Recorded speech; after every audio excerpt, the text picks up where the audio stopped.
Can you hear me? Oh, hello everybody. Hey, how's everyone doing today? Awesome. My name is Philip. I work here at Reklis. I help organize this event, and I just want to quickly say thank you everybody for coming out today.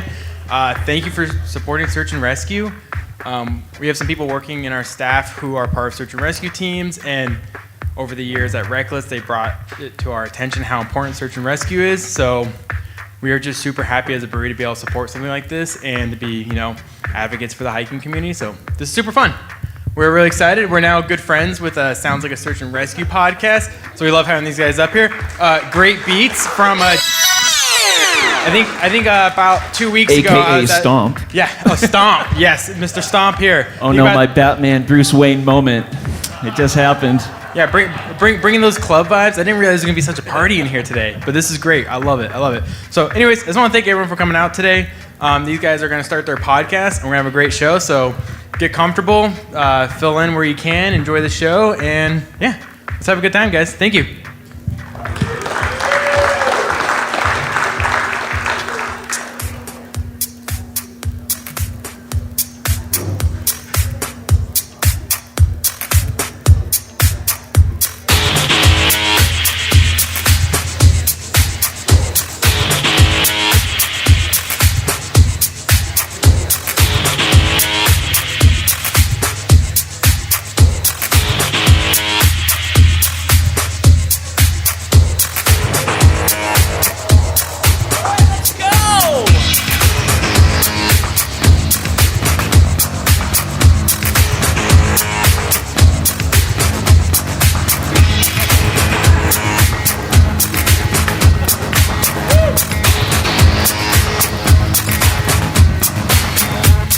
Broadcasting from the Reklis Brewing Company in the Live Free or Die state of New Hampshire.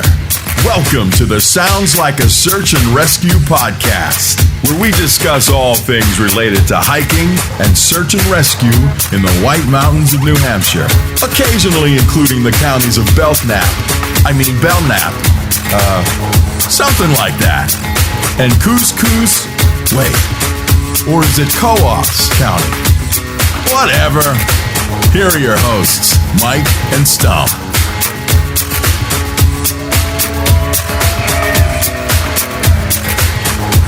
Is this working? Why don't I have a mic stand, Stump? Because you're a healthy, fit young man. All right.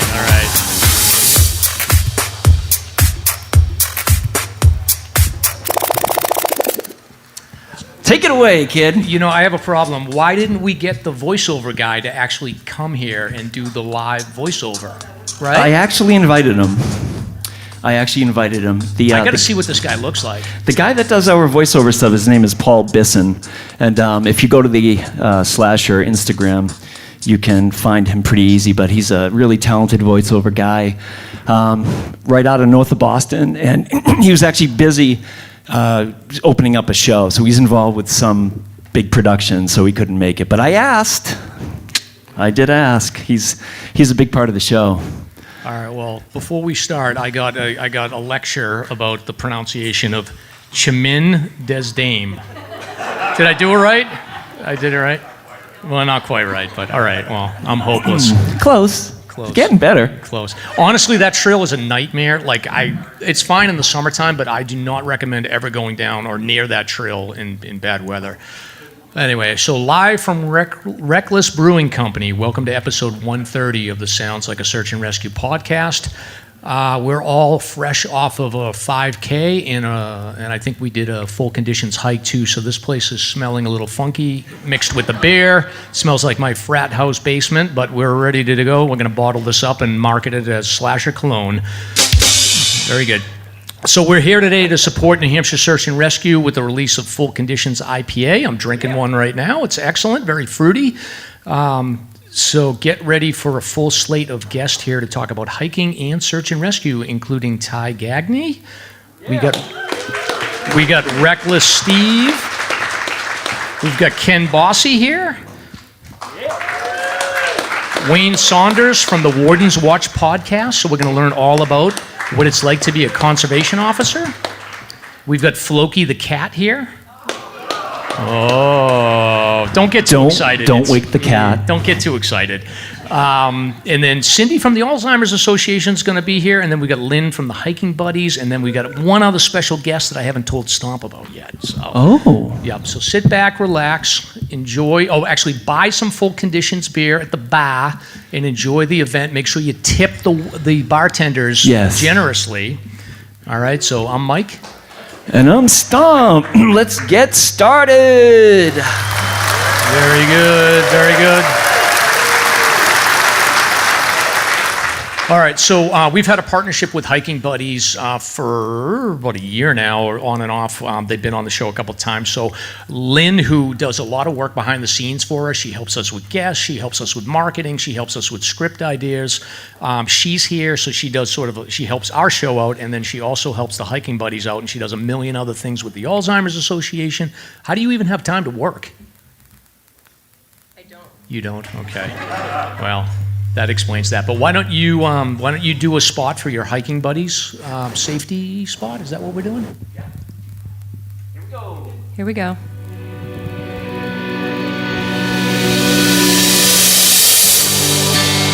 This is Ben Pease from Hiking Buddies. We are a 501c3 nonprofit committed to reducing avoidable tragedies through education, impactful projects, and fostering a community of support. You can find out more at hikingbuddies.org.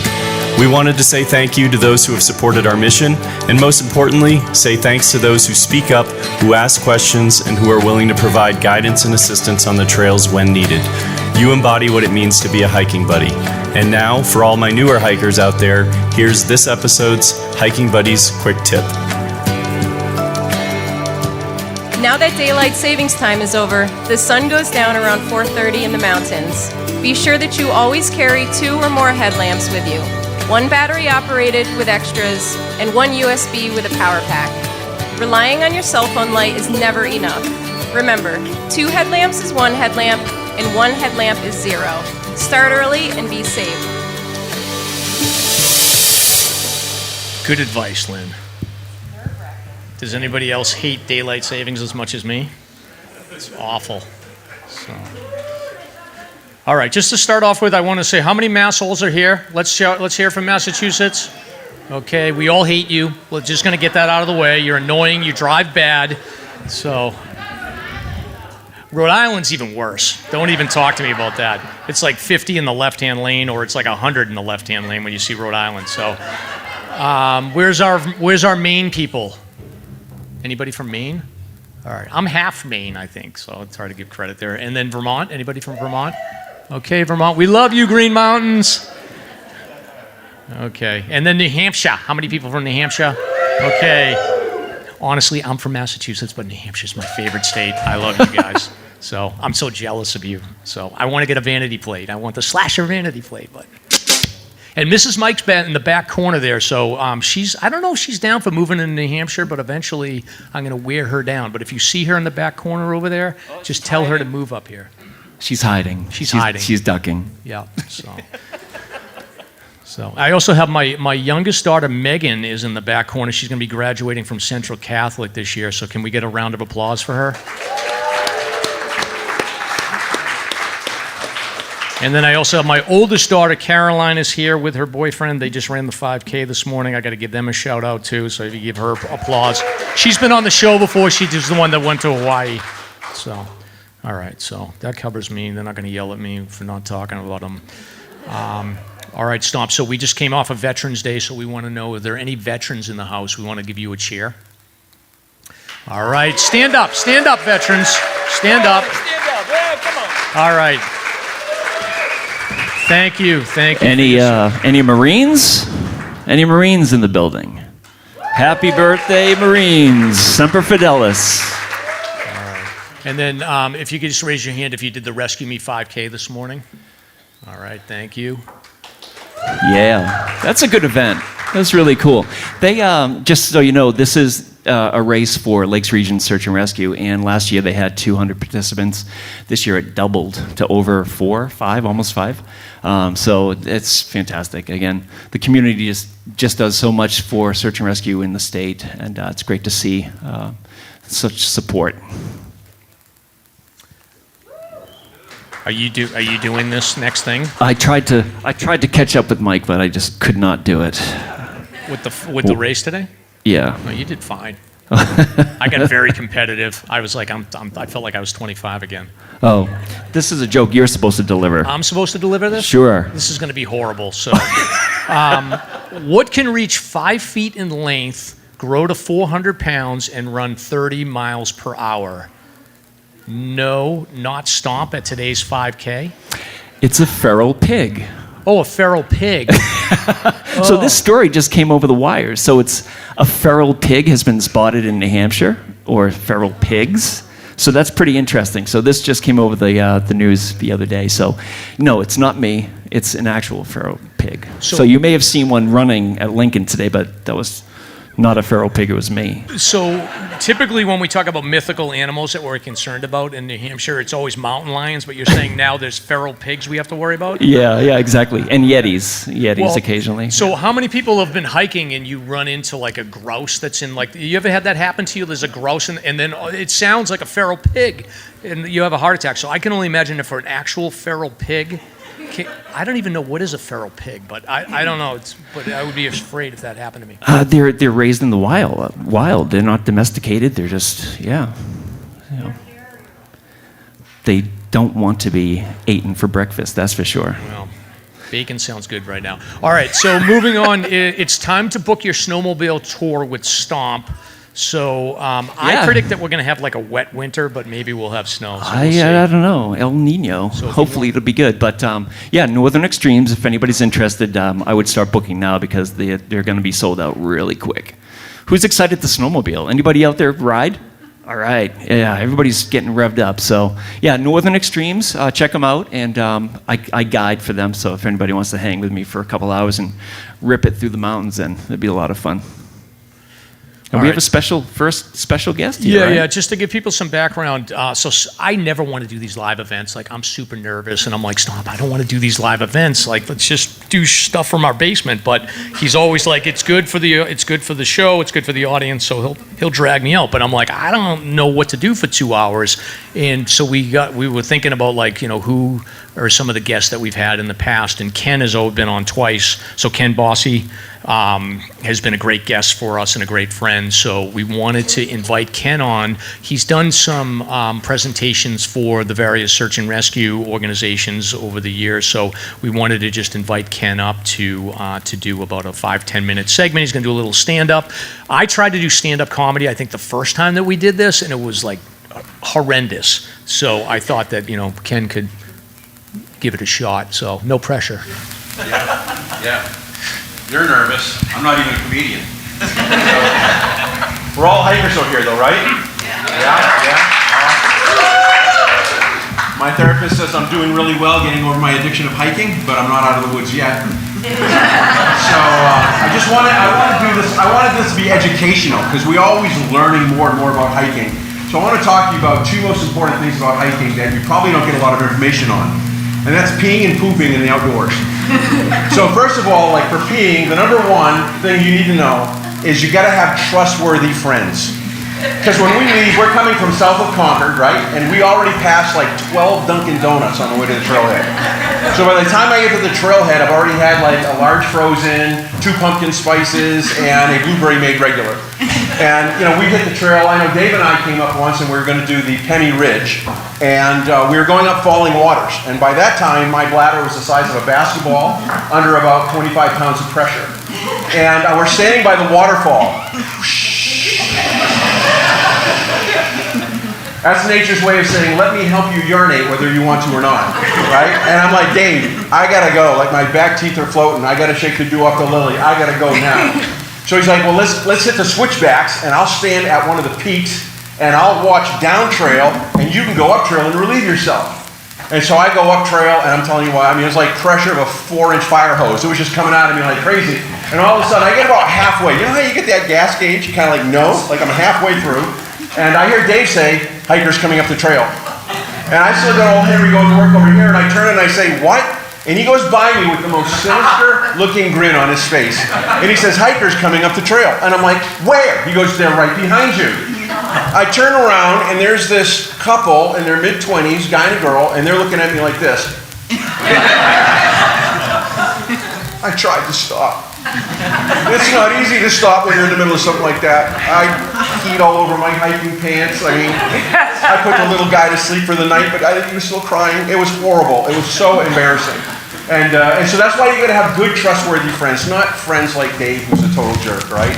And but in my defense, I just want to say to that couple, whoever they are, wherever they are, it's really rude and impolite to point at somebody's genitalia and start laughing. That's just unacceptable right there. Tip number 2, diarrhea. That's not a funny thing. That's hereditary. It runs in your genes. I'm doing a flat hike in Pawtuckaway Park. It's right in my backyard. I'm doing about 7 miles in Pawtuckaway Park. And I'm just walking down the trail, and all of a sudden my stomach does this, like, it jiggled. I mean, I thought alien was in there. And the best way I can describe it are those big water coolers where you go and you get a drink of water, and when you're done, the cooler goes, like, that's what happened down here. And I'm like, that's different. And I just keep hiking, I didn't think anything. And then all of a sudden, like, a sharp pain, like the tectonic plates had crashed. And they're building up pressure, the earthquake's coming. It's not a matter of if, it's a matter of when. And so I'm like, I gotta get off trail. So I'm looking around, I get off trail, I start going around in circles like a dog looking for the right place, you know? And finally I drop my drawers and I sit down, perspiration on my forehead. This is gonna be nasty. You ever stick a straw in a glass of water and put your thumb on the top of it? And you pick it up and you go, oh, look at this. And then you break the vacuum. Right? Y'all done that little trick? Well, I'm sitting there squatting in the woods and I thought, I'm gonna need divine help. And I went to utter a prayer, and when I opened my mouth, the vacuum broke. And it was, but it was like, you remember when you were a kid and they used to say, don't swallow the gum because it stays in your digestive system for 7 years? That ain't true. Like, I'm saying everything from my teeth to my sphincter went out. I was squeaky clean the whole way through. I even passed a couple of partially dissolved baby teeth. I mean, like, everything was coming out. It was ridiculous, right? But here's the good news. I had TP. I had about a quarter of a roll of TP in my bag with my possibilities and my 10 essentials and all that kind of stuff. And I thought, this is going to be good. It wasn't. It wasn't enough. It was bad. The more you clean, the worse it got. I went through the TP. I went through a couple of Dunkin' Donuts napkins. I didn't need that beanie anyway. I mean, it was just horrible. I just went through everything. I finally got done. I used some leaves. I mean, it was nasty. I finally got done. And I thought it's over. And then I looked and I'm like, is that poop? Is that poop? You see that little girl in that film? You've seen a little girl, her mom puts frosting on her hands. She says, oh, the dog had an accident. She's like, is that poop? Is that poop? She starts going, and that's me out in the woods. I'm like, is that poop? Is that poop? And then you have that 3-second brain fog where your brain tells you, that's not poop. That's impossible for it to be poop. So you always do that infallible test. Oh yeah, it was poop. I started singing a new song. I got poop on my hands and it won't go. Poop on my hands and it won't go. There's just poop on the ground. There's poop all around. Oh no. It's horrible. But we understand this being hikers, right? We know that there's a difference between hiking life and life. Like in life, when you get dehydrated and you're dying, right? No problem. You go to Dunkin' Donuts, you get one of those fruity flavored energy drinks, you're good to go. When you're hiking and you're way out there and you're dehydrated and you've got no hydration and it's really, really hot, you go in your bag and you grab out that $5.95 life straw that you got from Walmart and you stick it in that puddle. Now, I know they say it filters out 99.99% of bacteria, but it still tastes like swamp, doesn't it? I mean, it's like, that's hiking life. Hiking life, if you're doing an overnighter, you bring along a freeze-dried meal, right? I've got one that I bought about 2 years ago. It's pizza. I don't even know who manufactured it. I've never tasted it because I've never been so excited and so terrified in all my life. Excited to think I could have pizza out in the woods, terrified to think of how many pizza instructions do you know that says add a cup of boiling water and let it sit for 5 minutes. I'm like, I just can't do it, right? It's like, it's not going to be like a large box pepperoni pizza. It's like fearful. And then in life, have you ever seen a movie where the guy and the girl are dressed to the nines? They go out and they do this beautiful formal. They get back to the hotel room and there's amore in the air. And they got a chilled bottle of champagne, but oops, they forgot the glasses. So the guy takes the lady's high heel. Something about that, right? Pours the champagne in the high heel. It's supposed to be so romantic. I think you could have a little bit of a foot fetish going myself. But, you know, and they drink the champagne from the high heel shoe. So, hiking life. You and the little lady just bagged Owl's Head. Oh yeah, 16 miles. You get back to the car, you got a chilled bottle of champagne. You forgot the glasses. What do? You're looking at her little hiking boot. It's got pink laces, and you're thinking, why not? You fill it up with champagne, you take that first sip.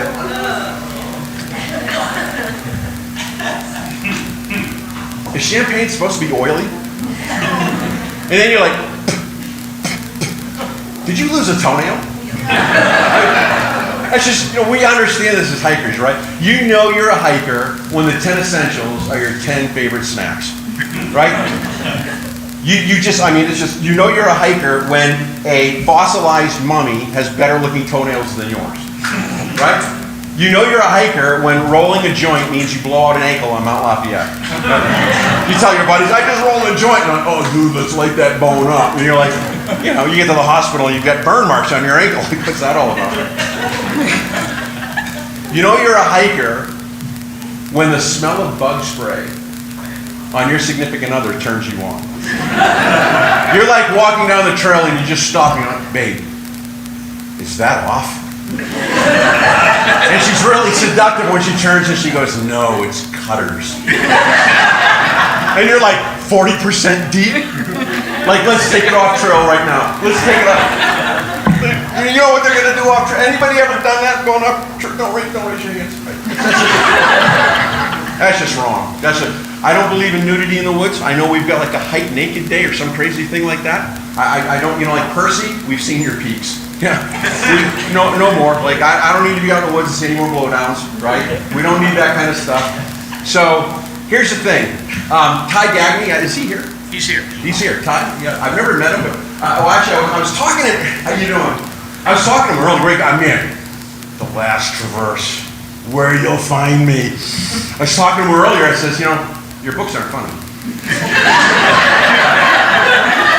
He said, yeah, I read yours. They're not funny either. Who names their kid Ty? Who names their kid Ty, right? Like, you're all here to tie one on. Ticonderoga, Mike Tyson. So, but I was talking to him, I said, listen, when it's my time to go and I die in the mountains, I want you to write the book. It's not going to be the last traverse. It's not going to be where you'll find me. It's going to be the last time you find me. And it's going to start with the whole setting up of the book is going to be the grueling, terrifying conditions of hiking in the White Mountains of New Hampshire, like only he can do. He's a wordsmith. He's a linguistic genius. He's going to put it all together. It's going to be spellbinding. Then he's going to get into the #1 killer of middle-aged, old fat men, right? Heart failure. He's going to have the statistics, the graphs, everything like only he can do. He's going to interview Dr. Grundy, Dr. Oz, Wizard of Oz. I mean, it's all going to be there. And then the book's going to start. Ken was a fat-ass wannabe unconditioned hiker. Ken was hiking Mount Willard. Oh yeah, Mount Willard. It ain't going to be Huntington Ravine. It ain't going to be Mount Washington. It's not going to be Mount Lafayette. It's going to be friggin' Mount Willard, right? Like already, somebody just hot-topped that thing and turned it into a walkway. I mean, Ken was hiking Mount Willard when he encountered a cardiac event. He crapped himself from his sphincter down to his ankles, and then he fell down, expired. They called in for a recovery. Pemigewasset Search and Rescue Team said no. Androscoggin Search and Rescue Team said no. Upper Valley, no. Fish and Game, hell no. But the Outdoor Council were there. They said, we've decided to donate Ken's body to the betterment of the malnutritious animals in the White Mountains Forest. Thank you very much, everybody.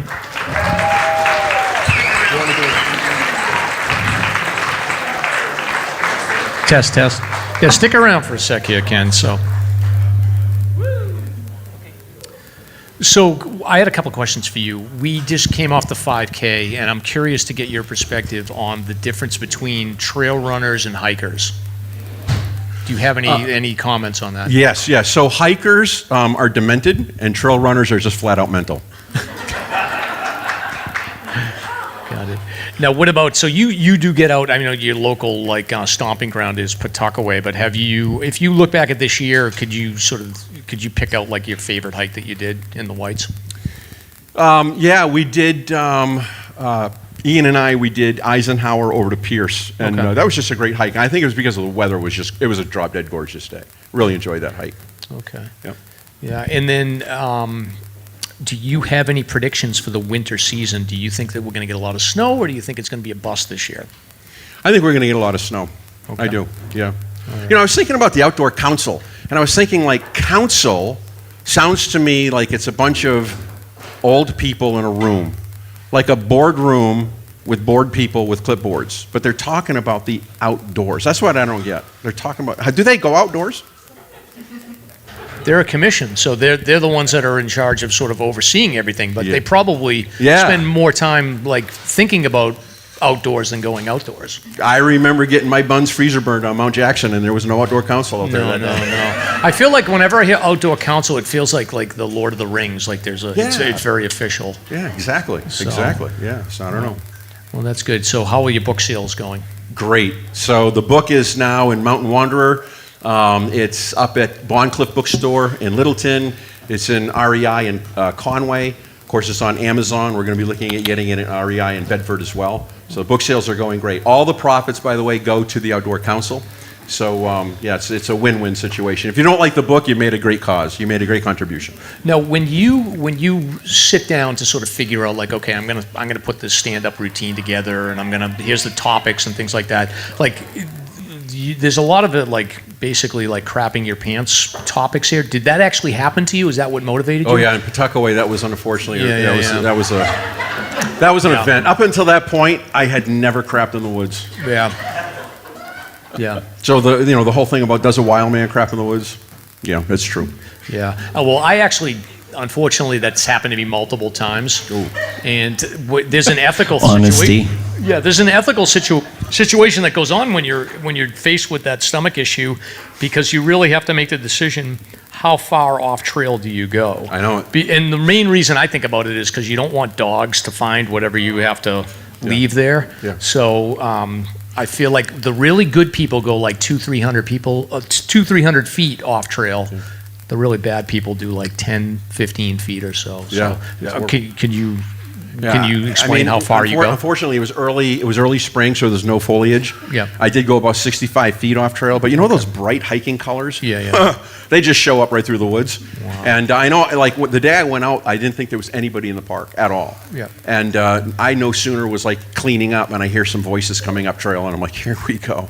Yeah. I just hope they didn't see me. I acted like I didn't see them. Yeah. It's always an interesting situation, but I think hikers all understand. The problem is you run into the random one-time hikers, and they see you in a compromised position. It's not good. Yeah. So. Yeah. So sad. Well, thank you so much, Ken. You're Thanks, awesome. Ken. Thanks for having me. That was great, huh? Stitches. Yeah. Thanks. Let's hear it for Ken Bosse.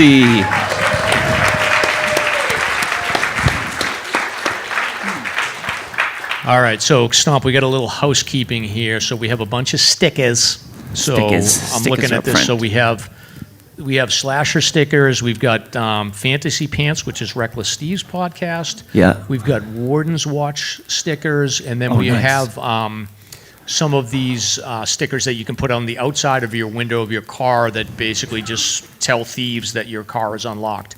So if you want to grab those, you can go nuts here. So just come up during the show if you want to grab them, or you can just wait till after the show. All right, so this is the part of the show where we talk about what beer we're drinking, Stomp. So what are you drinking? Well, what's the answer, everybody? Oh, yes. Yeah, I'm drinking the same thing here. So Excellent. Full conditions. We're going to have Reklis Steve come up here, and then Ty as well. So why don't you guys come on up? All right. Well, they're making their way up. I just want to give a shout out to Ian, Marlena, Steve, Andy Cannon, Philip, the whole Reklis crew, the bartenders, everybody for being so supportive of the hiking community and the search and rescue community. Reklis is they've gone above and beyond all the time to support everybody. So thank you so much.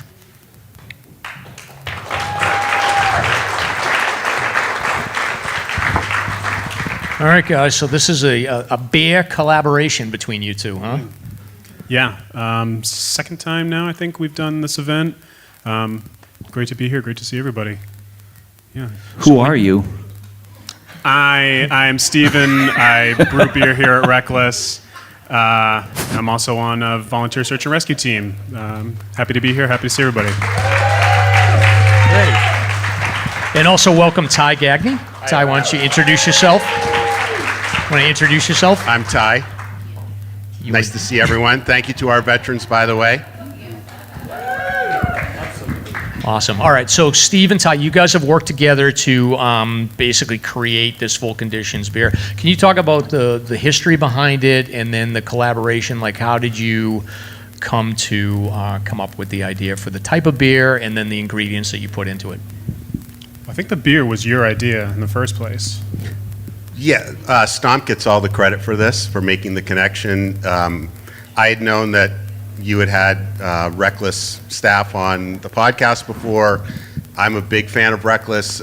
Obviously, the beer and the food is awesome, but I've always been drawn to the culture here. The servers and the team are just fantastic people, and Marliane and Ian, the owners, are just so engaged, and you can just feel that when you come here. And so I had talked to Stomp about, gosh, I have this idea. I'd love to collaborate with Reklis on a beer. I've already got a name for it, Full Conditions, which is the title of the prologue, From Where You'll Find Me. And Stomp was like, stand by, and then here we are. So all the credit goes to you and Steven for making it. Oh, of course. Yeah, perfect trio so here. Reklis Steve, what's the starting point for making a beer? Like, I don't even know how you go about it. You obviously have to decide the type of beer that you're going to make, right? Is that the first step? I guess inspiration can come from a lot of different places, but in the case of Full Conditions, Ty got a hold of us and said, hey, yeah, I want to make an IPA that's, I don't remember exactly what the whole conversation was, but I remember fruity. I took fruity away, and I said, okay, great. I've got an excellent idea. We're always trying to try new things here, and at the time, that was this new yeast that's genetically modified to release these thiols that are super, super, super fruity. So that's what we built this beer around. We said, okay, we know we want to use this yeast to get this effect. Now let's build a beer around that's going to complement it. All right, and the beer's on tap here, and then you also sell it retail as well? Yeah, by the door, there's a cooler with some cans in there. We also sell growlers. What's the alcohol level? Because I'm feeling a little buzz right now. I only have one beer. On Full Conditions, I'm actually looking up at the board. Sometimes I have such a tough time remembering. It's 6%. Yeah. 6%. Yeah. But you're in a race. You're going to race this morning. I know, you earned it. Yeah, that's true. That's true. Sure. I haven't eaten yet, so I guess that's it. So maybe I should have another one, and then I won't be driving home. Caroline, no more drinking. You're shut off. You're driving me home. Okay. There's a couple of lower ABV options, too, for anybody who does have to drive. So. Okay. That's good. And then how long does it take to make a beer? So for an ale like this one, we call it grain to glass, about 2 weeks, give or take a day or two. If we're brewing a lager, that's a slower fermentation process. That's more like 4 or 5 weeks. Okay. Yeah. Do you have your own personal preference, because you're a beer expert? Do you prefer IPAs, or do you have a type of beer that you like specifically that's not an IPA? I couldn't pick. It's like picking a favorite child. Okay. It depends on. I have a favorite child. Keep it to yourself. It depends on the day. It depends on the weather. There's so many different wonderful flavors and colors to experience. I can't say no to any one. And what's the fruit that's in this? None. There's no fruit. There's no fruit. Didn't you wanted a fruity tasting beer?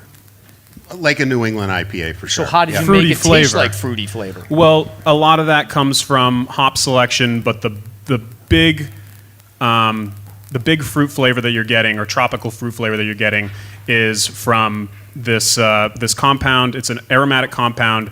They're thiols.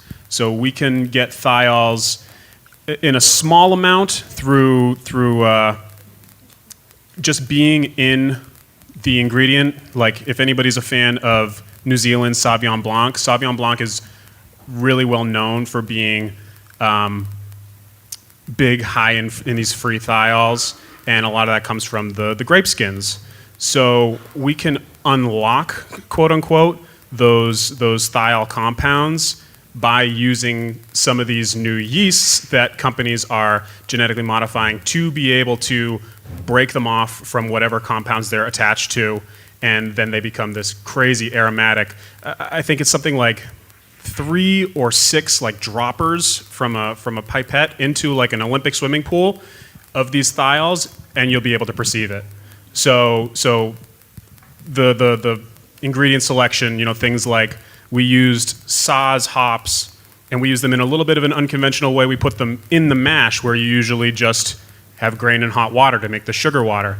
But adding those hops at that time has been shown to give you a higher amount of these thiol precursors. So the whole way you're building precursors, then it goes into the fermenter, you add this genetically modified yeast that can just lop them off and unlock them all, and we can get a big fruit flavor, specifically very tropical, a lot of guava, passion fruit, without having to use too many hops. There's a lot of hops in here for you hop heads, but we don't have to use nearly as much to get this flavor.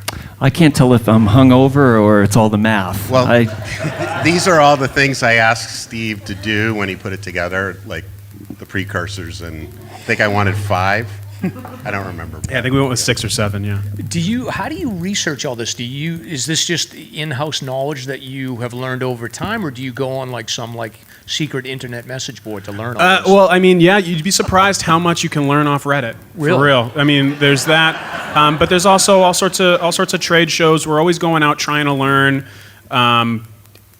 Ian and Marlena and Reklis are happy to send me out somewhere to get some training, to learn something new, and that's where a lot of this knowledge was picked up, and also from friends in the industry. We all play nice in the sandbox. It's kind of like no secrets in the brew house sort of mentality. Okay. So everybody's happy to teach. I'm happy to learn, and it's a great result usually.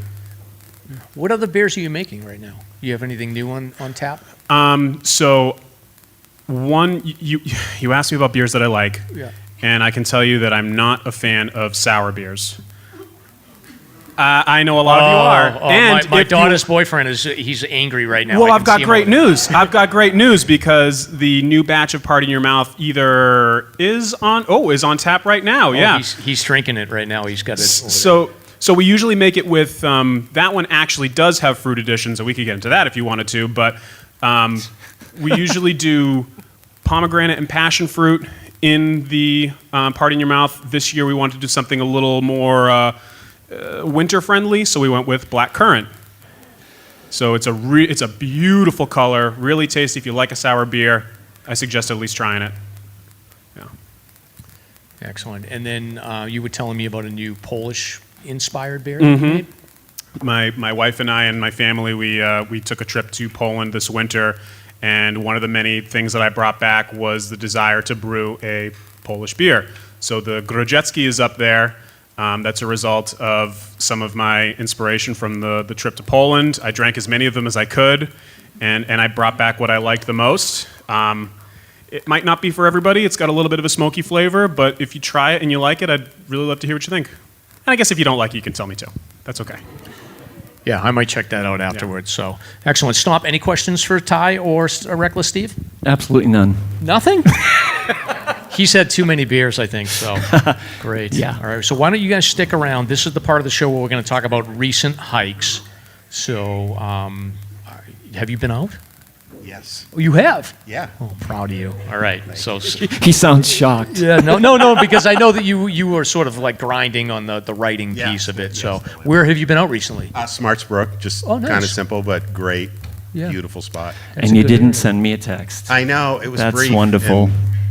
Nice. That area is, I've started to explore it more and more because I'm on the other side. So whenever we talk about recent hikes, Stomp's always talking about, the Waterville Valley area and that area. But I'm always amazing. like on the other side. But I've started to get over there more, and it is beautiful over there. It is. It certainly is.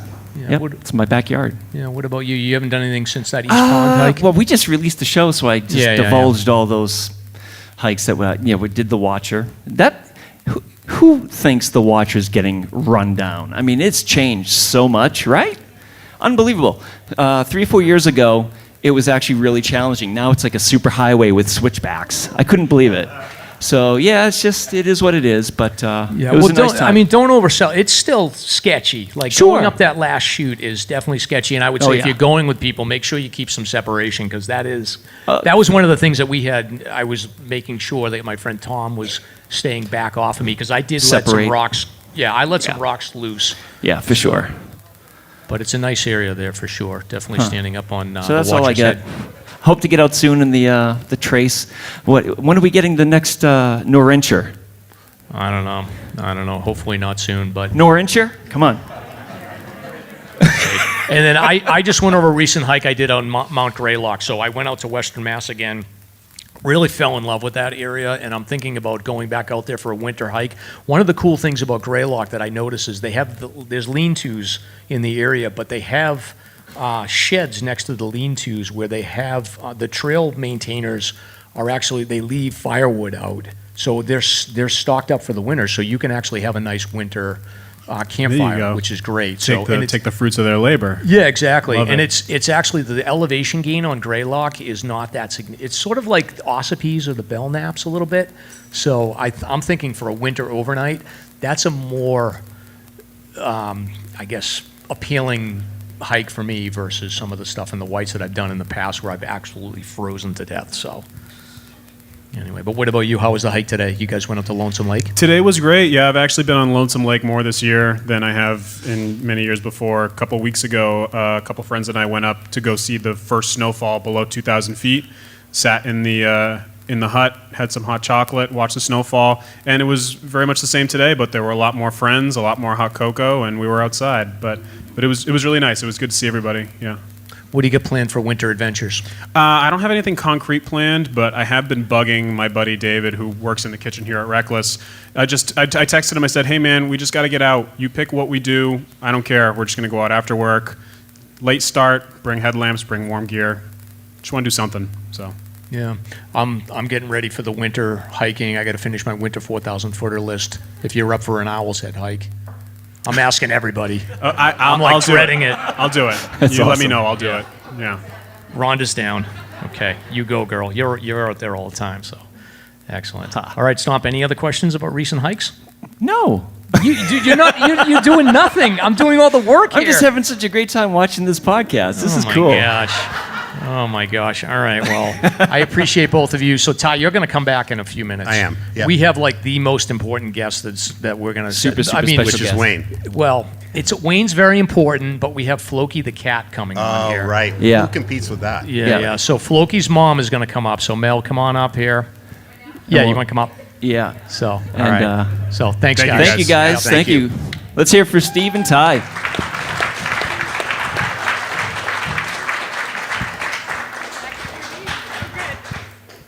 Mel, do not blame me for this. This is all Stomp's dumb idea. Yeah, I am the cruelest DJ in the world because I tormented Floki that whole hour with the big beats. I put Floki right behind this thing here. Yeah, I know. I'm sorry. I apologize. She was okay. I'm going straight to hell. There's no question about it.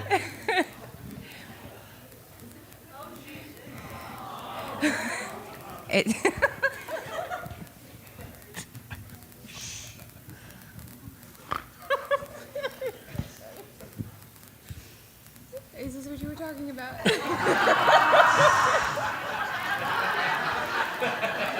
Now that Stomp has completely disappointed the audience. First of all, the first time I met Floki, I was like, it was like I met Taylor Swift. It was amazing. So, anyway, so apparently the idea that Stomp has is that we're going to interview Floki. So You're doing actual purring. Yeah. He's got the sound effects. That's great. You may need to provide some of the answers or interpret some of the answers. I can try really hard.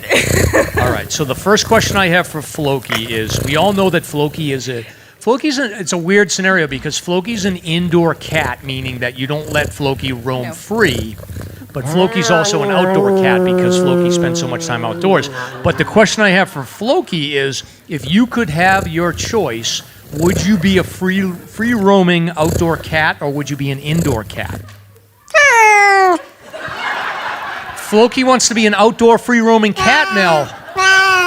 You've been keeping him Floki prisoner. I think she likes to be indoors because she likes all the treats and the attention. Floki disagrees, I think.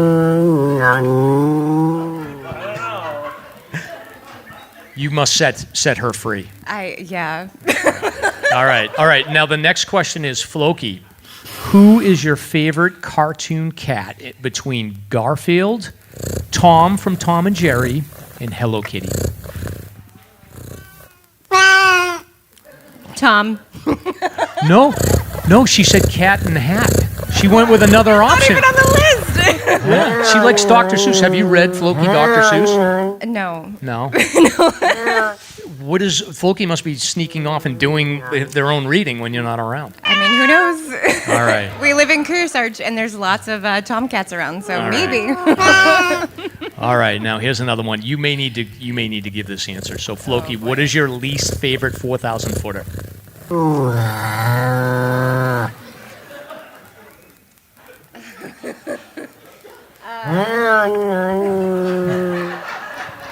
Floki has gas.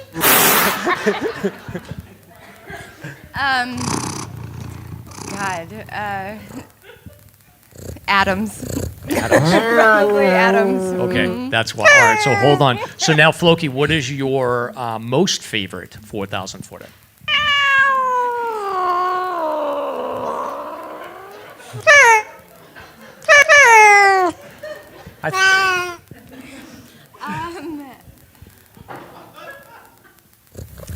I'm trying to think of where she actually enjoyed time outside. Wait, do you actually hear that behind your head while you're hiking? Yes, Purring? I do. Yes, she actually does talk to me. Oh, that's beautiful. Especially when I faceplant. she like cheers me on to get back up.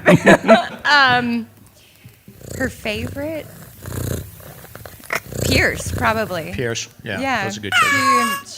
She I think probably had the most on her feet on Pierce, and then Chikora isn't a 4,000 footer, but she actually hiked the entire thing. She did on her own. So it's so funny because before I knew you were definitely going to be here, I had like the answers already queued up, and I said that Floki's favorite 4,000 footer was Mount Adams, but you said it's her least favorite. Oh God, no! It's a long one. There's a lot of wind. She does not like the wind. She doesn't like the wind. All right. That's interesting. So now, Floki, you're probably like the biggest hiking influencer that we have in New England at this point. No. Yeah, Floki. Oh, Floki, yeah. But who is your favorite hiking influencer that's not you? Oh my God, Eric Todd Sweet.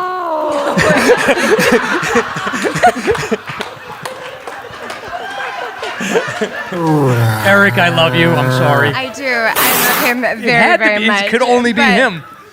Honestly, I would say probably Littlefoot. Oh, Littlefoot, yeah. Littlefoot, yeah. So, Littlefoot where is definitely. Littlefoot?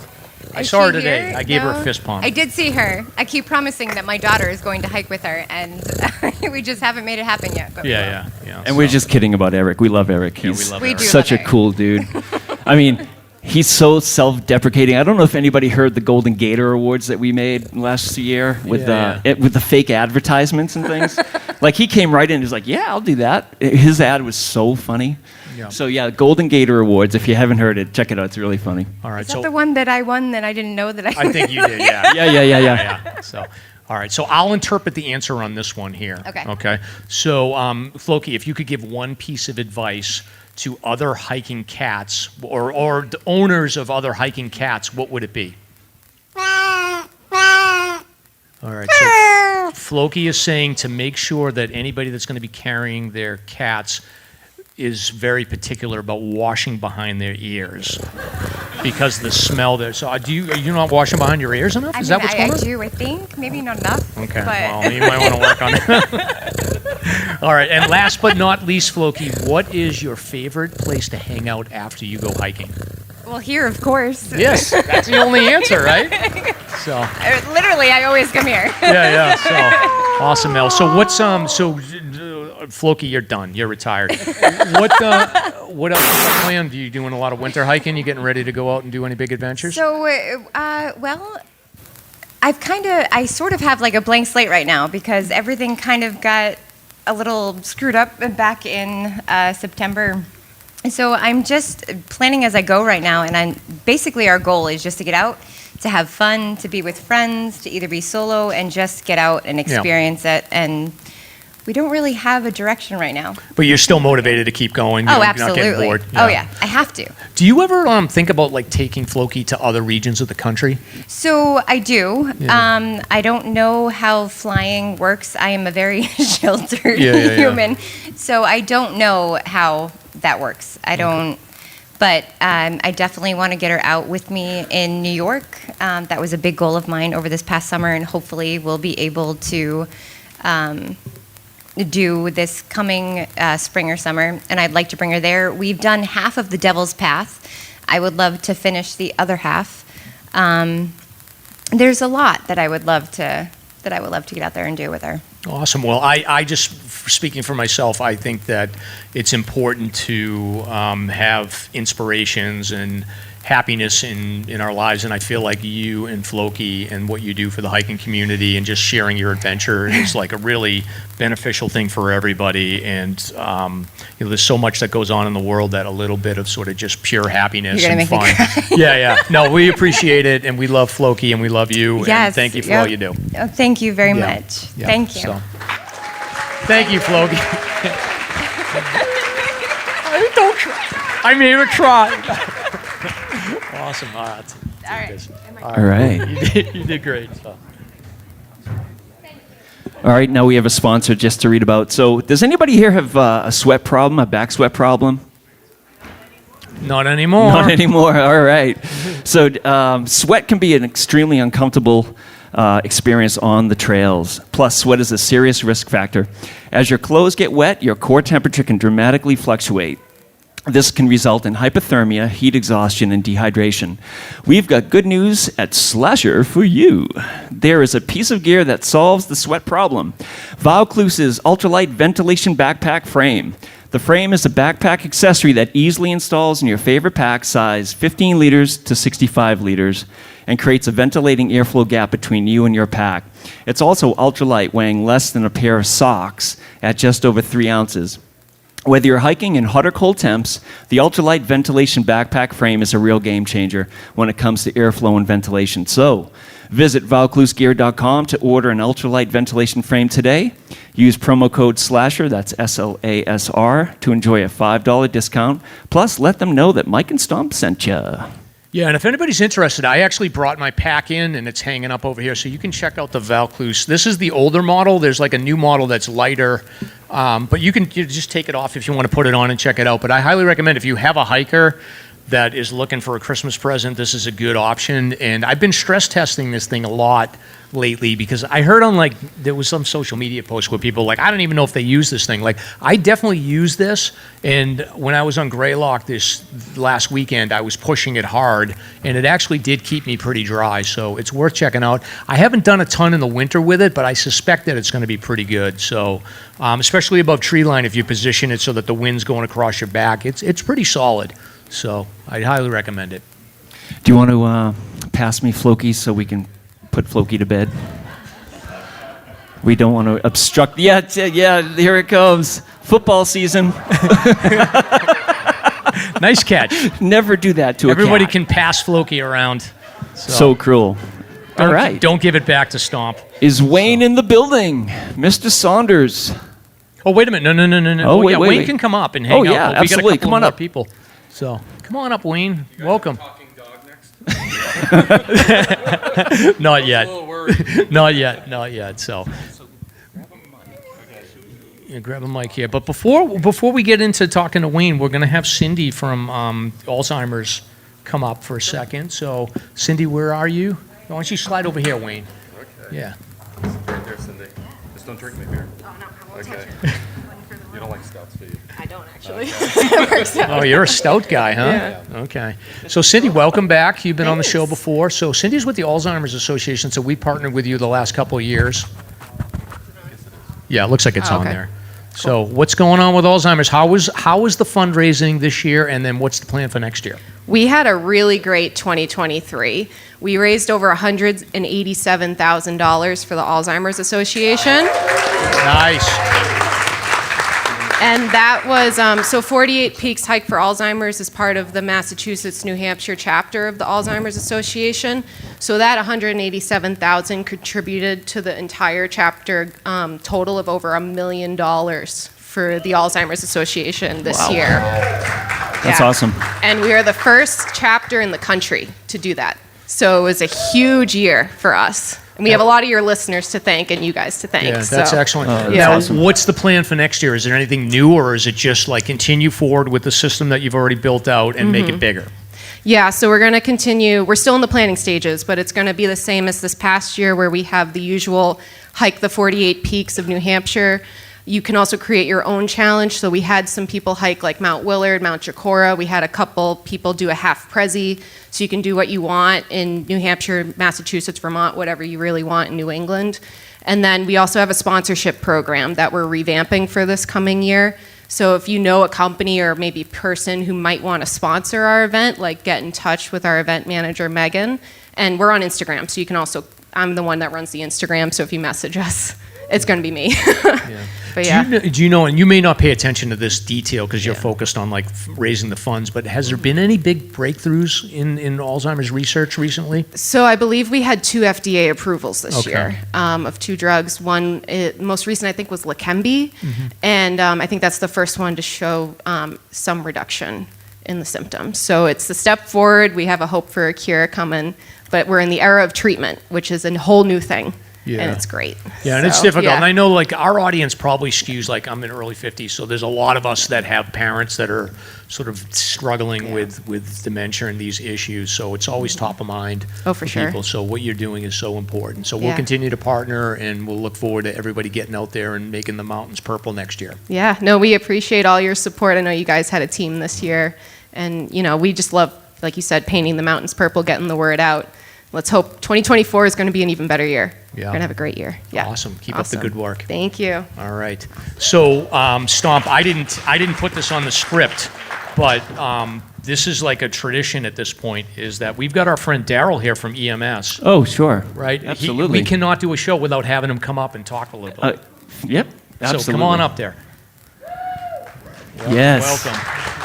So why don't you remind the listeners, who are you and what do you do at Eastern Mountain Sports? My name's Daryl. I'm kind of like a all-purpose traveling manager. You might find me in Philadelphia, Pennsylvania. You might find me in Lake Placid, Burlington, Vermont. I'm pretty much everywhere. Yeah, and you guys have been so supportive of the hiking community and various fundraisers and search and rescue. So can you talk, is there anything new going on at Eastern Mountain Sports right now? There's actually a lot going on right now. We just started a whole new ad campaign. You know, we're really trying to get the word out there that Eastern Mountain Sports is back. Not that we've really gone anywhere, but a lot of people might think that we have.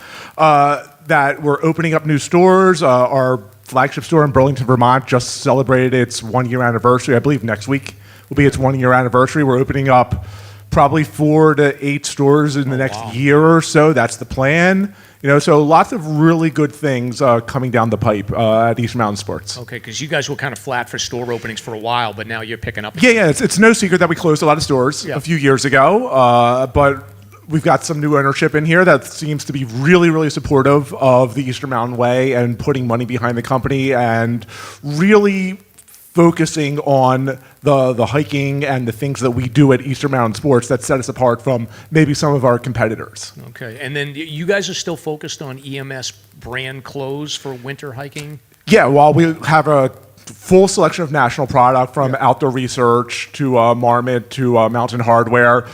We have a really great selection of Eastern Mountain Sports products, including the pants I'm wearing right now, our Emperor Soft Shell, which are one of my favorite hiking pants, and with the Pinnacle, you know, excellent pants. Awesome. And what about yourself? You've been getting out hiking anywhere? You've been doing like stuff out in New York or New Hampshire? Yeah, I've been in the work hard mode right now. I'm kind of building up the play hard right now, but I'm hoping to get out. Do some more of my winter 4000s, hopefully get over to the Adirondacks, hit a couple more of my winter 46, you know, and then probably build up some 52 views, you know, for littler days. Awesome. Well, thank you so much. We're always appreciative of Eastern Mountain Sports. You guys have been huge supporters of us, so Thank you so much. No, you're welcome. We love everything you guys do, and everything we can do to help you guys out in the future, we'll make sure we can happen. Yeah, and can you tell us who's your favorite Slasher host? Is it Mike or Stomp? I mean, at this point, it's Floki, right? Oh, yeah. Okay. All right. That's a safe answer. Good call. Safe answer there. So, and what are you drinking tonight? Are you drinking the Full Conditions? Yes, I am. You are? Yeah. Okay. You're an IPA guy? I'm not really a beer guy too much, but the new stuff is always good. So if you haven't tried the Full Conditions, check it out. Awesome. And then, do you have a favorite hiking influencer? Ooh, I mean, I guess the easy answer is Eric Todd Sweet, isn't it? It is. I thought you were going to say Floki. Safe answer. So, all right. Well, Eric will be happy to know that he has a fan. No problem. Awesome. You guys have a good one. All right. Man, Bye. thanks. Bye. Yeah.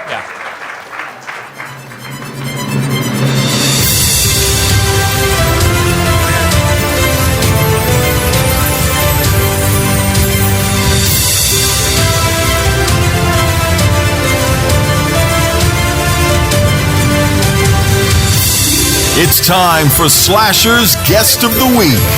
Very cool, very cool.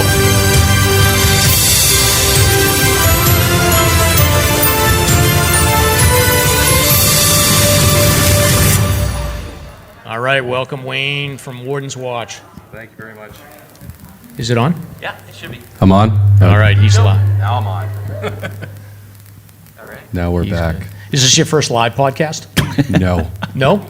No. Oh, have you done a live podcast for Yes. your own show? Yes. Okay, so how do you think we're doing so far then? You're an expert. So far, so good. Really? Yeah. I'm a little nervous.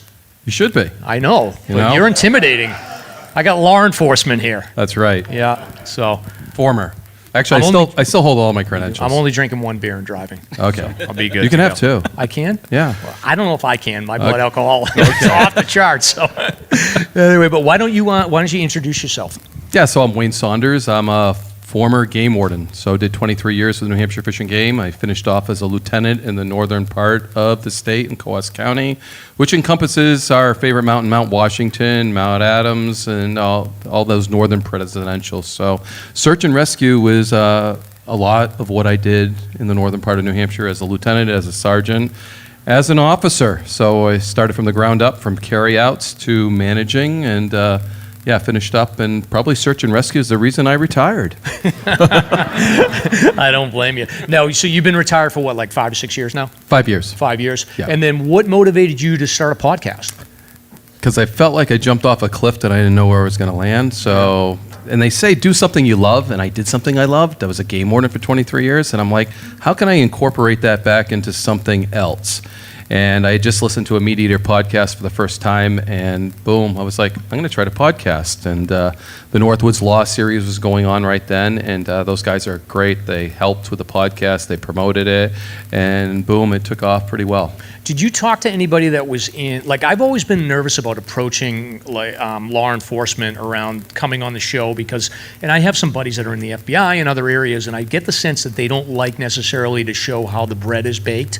So did you have any Absolutely. like concerns about that? Like, you know, if you go out and do a podcast, some of your active law enforcement folks are going to kind of be like, hey, you know, let's not give too much info on how we do things. Yeah, 100%. As a matter of fact, it's funny because people that wanted, you know, some of the guests that I have on my podcast couldn't get them on. They wouldn't talk to them. But I think they're more comfortable talking to former law enforcement. That helps. But that being said, my latest podcast is an undercover game warden out of Maine. Mm-hmm. So, and he kind of, you know, tells you how it is and some of the stuff that he did. So, I mean, it is kind of letting how the bread is baked, so to speak. Yeah, and that was one of the things like we thought about, like when we were like putting our guest list together, we sort of like didn't even we were kind of like, and we're not even going to be able to get law enforcement on because we're not in that world. And then when I discovered your podcast, I was like, oh, this is perfect because he's got the relationships and you've got the trust already built up, and you kind of know 100%. what to cover. And that what has not helped to cover. so much getting my guests on. Yeah. And then through it all, I mean, now every game warden, I think, in the United States knows about the Wardens Watch podcast. Yeah. It's amazing when you walk into a conference and I introduce myself and there's a group of them and saying, oh, we know who you are. Yeah, but overall, they've felt that you've sort of balanced out between education and also keeping like some of the I areas think that so. they don't need to know. It's been kind of funny seeing the older generation. So I was in South Carolina for an event, and one of the captains down there said, Wayne, you got to tell me what this podcast is, because all our new recruits are 16 over there. They think you're a rock star.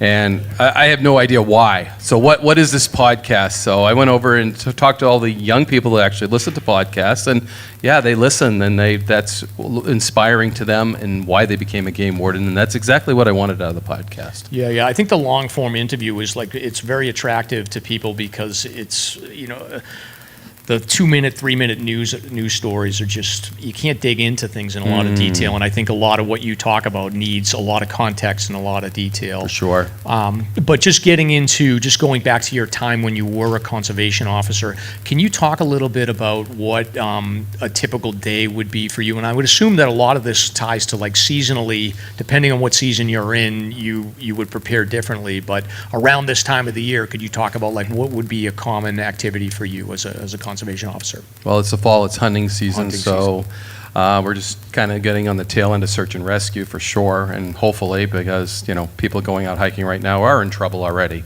so generally speaking. So if I'm getting a call after dark right now, that sucks. Yeah. But yeah, so we're trying to balance it between hunting season and catching poachers and doing search and rescue missions. So that's a big balance area. So. Did you get to the point towards the end of your career where you could sort of smell okay, there's a search and rescue coming, it's a Saturday afternoon, it's going to rain this afternoon, but it was nice in the morning, and that means there's going to be a rescue call, or was it just random? No, you're right. If it's raining, it's slippery. That heightens the search and rescue aspect of it, for sure. Did you have the luxury of picking and choosing what you was there some CEOs that would specialize and say, I'm the poacher hunter versus I'm the guy that goes out for a search and rescue, or did you have to do everything? You have to do everything. The closer you are, the more you do. Okay. Closer to the whites, you're going to do more search and rescue. The further away, the guy in Pittsburgh, if we called him down, it was pretty serious, but he still planned on calling down. So. Yeah. What is your thoughts? How have things changed when it comes to hiker education and the volume of search and rescue since you started? Have you seen hikers become more educated, more aware? Has the internet been a good thing or a bad thing? One would think it'd be good, but it's kind of depressing to see the amount. I don't think it's slowing down. It's I don't. As much as we're doing, we should be having an impact, right? I mean, we're getting the word out there, but are they not listening? Are they not Googling things? Are they not? It just seems like the volume is steadily staying the same, and maybe a slight increase. Well, I think there's the one piece of good news is that one of the ways that we started this podcast is that I would keep track of all the media reported events. 100%. And so the volume, like you said, has stayed steady. Yes. But some of the Forest Service surveys that they've been doing have shown that the volume of hikers has almost doubled over the last 15, 20 years. So if it stayed flat, that means there's more people out there hiking and less people percentage-wise. The big thing that sucked with search and rescue was cell phones.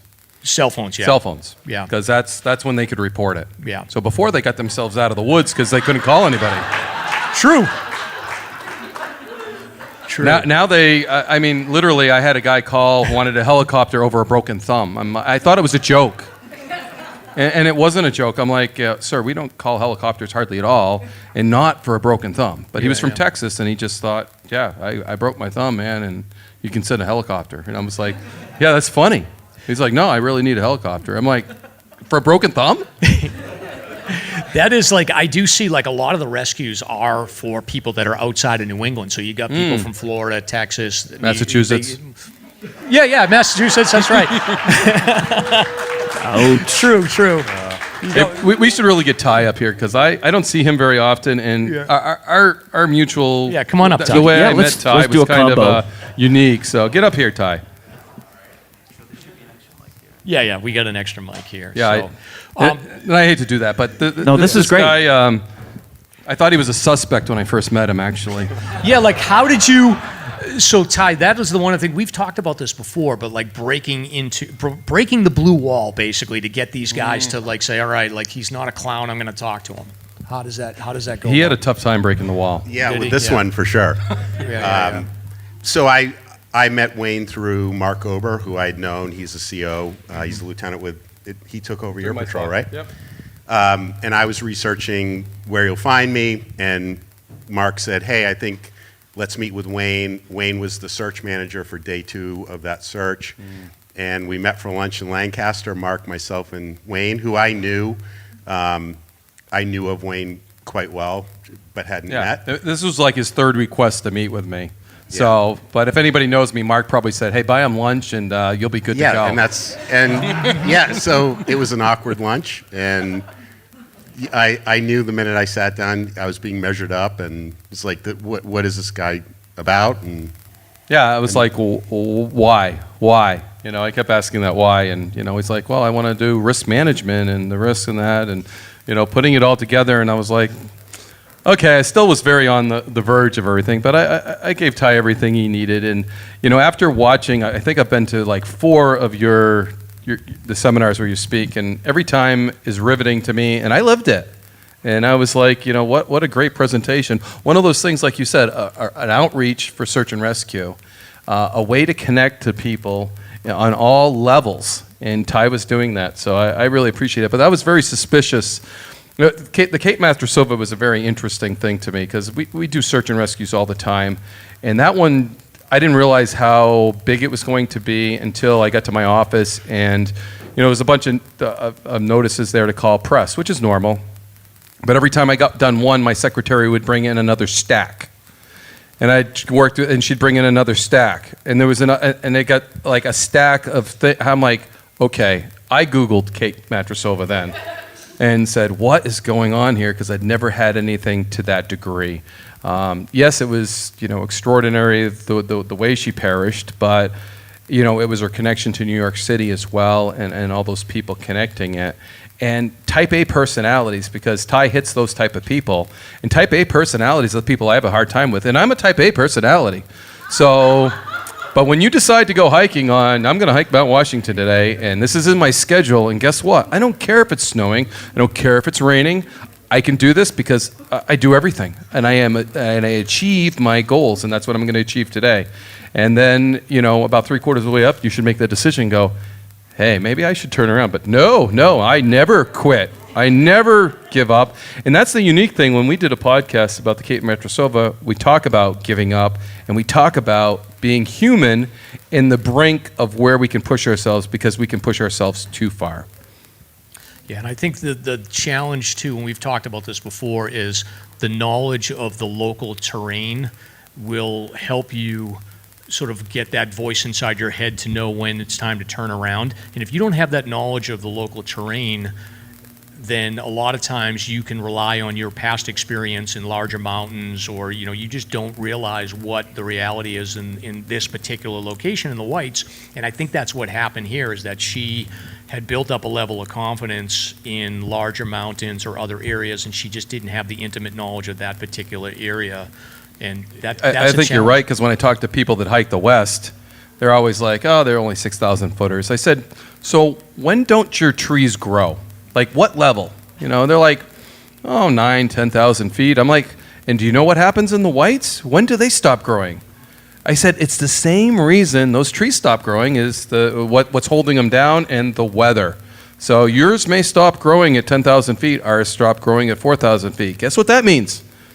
Heads up. You know, we have very similar weather that you do at a lower altitude. When you would get these calls, you know, it's Sunday night, you just want to watch the football game, and you get a call, and you've got to go out there and pick somebody off a mountain. How do you process that without just getting so angry? And like, how do you keep yourself level? It's just part of the job. Just part of the job. And you know what? That's what you signed on for, so you don't get angry, because it happens. And I guarantee if you plan something, there's going to be a search and rescue mission. Guaranteed. Guaranteed. And my wife's used to it. She was very good, you know, just go. But, you know, in the end, after 23 years of it and getting 5 calls maybe a night, or maybe 30 calls a night, she said to me, she's like, you know what? When the phone rings, we all wake up in the house. You know, maybe it's time to hang it up. And I was like, I think that was a shot across the bow. Yeah. That's a hint. That's a hint. Can you talk about how things have changed from the relationship with the volunteer search and rescue organizations? I feel like those organizations have probably grown a bit over the years, but has it changed significantly from when you started to where it is now? They've grown. The PEMI has been an awesome addition. Thank God for the PEMI, for sure. Yes. Do you think that this volunteer model is the right model for New Hampshire? For New Hampshire, I don't think it'll work anywhere else. Okay. You know, and thank God for the volunteers. Those people are priceless. We couldn't do it without them. If all the volunteers stayed home, guess what? We wouldn't be doing search and rescue because we couldn't physically do it.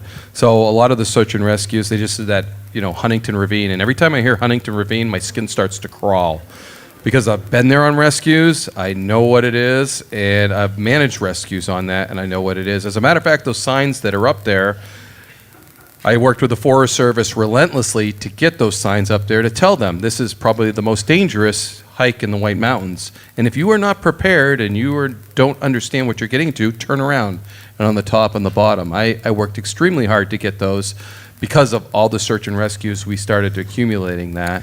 And I'll tell you, every time Huntington Ravine, I can feel it. It's just, it's because it's the most extreme rescue you are going to experience in the Whites. Yeah, when Stomp and I talked about that rescue, and I know that terrain really well. I've been up there multiple times, and I just think even the head wall is probably not the worst part. It's just getting people down below those rocks that are in the bottom of the ravine, and then even beyond the little rescue cache there to get to the bottom of that trail is a nightmare. Yeah. You've got water crossings, you've got tight trails, you've got steep drops.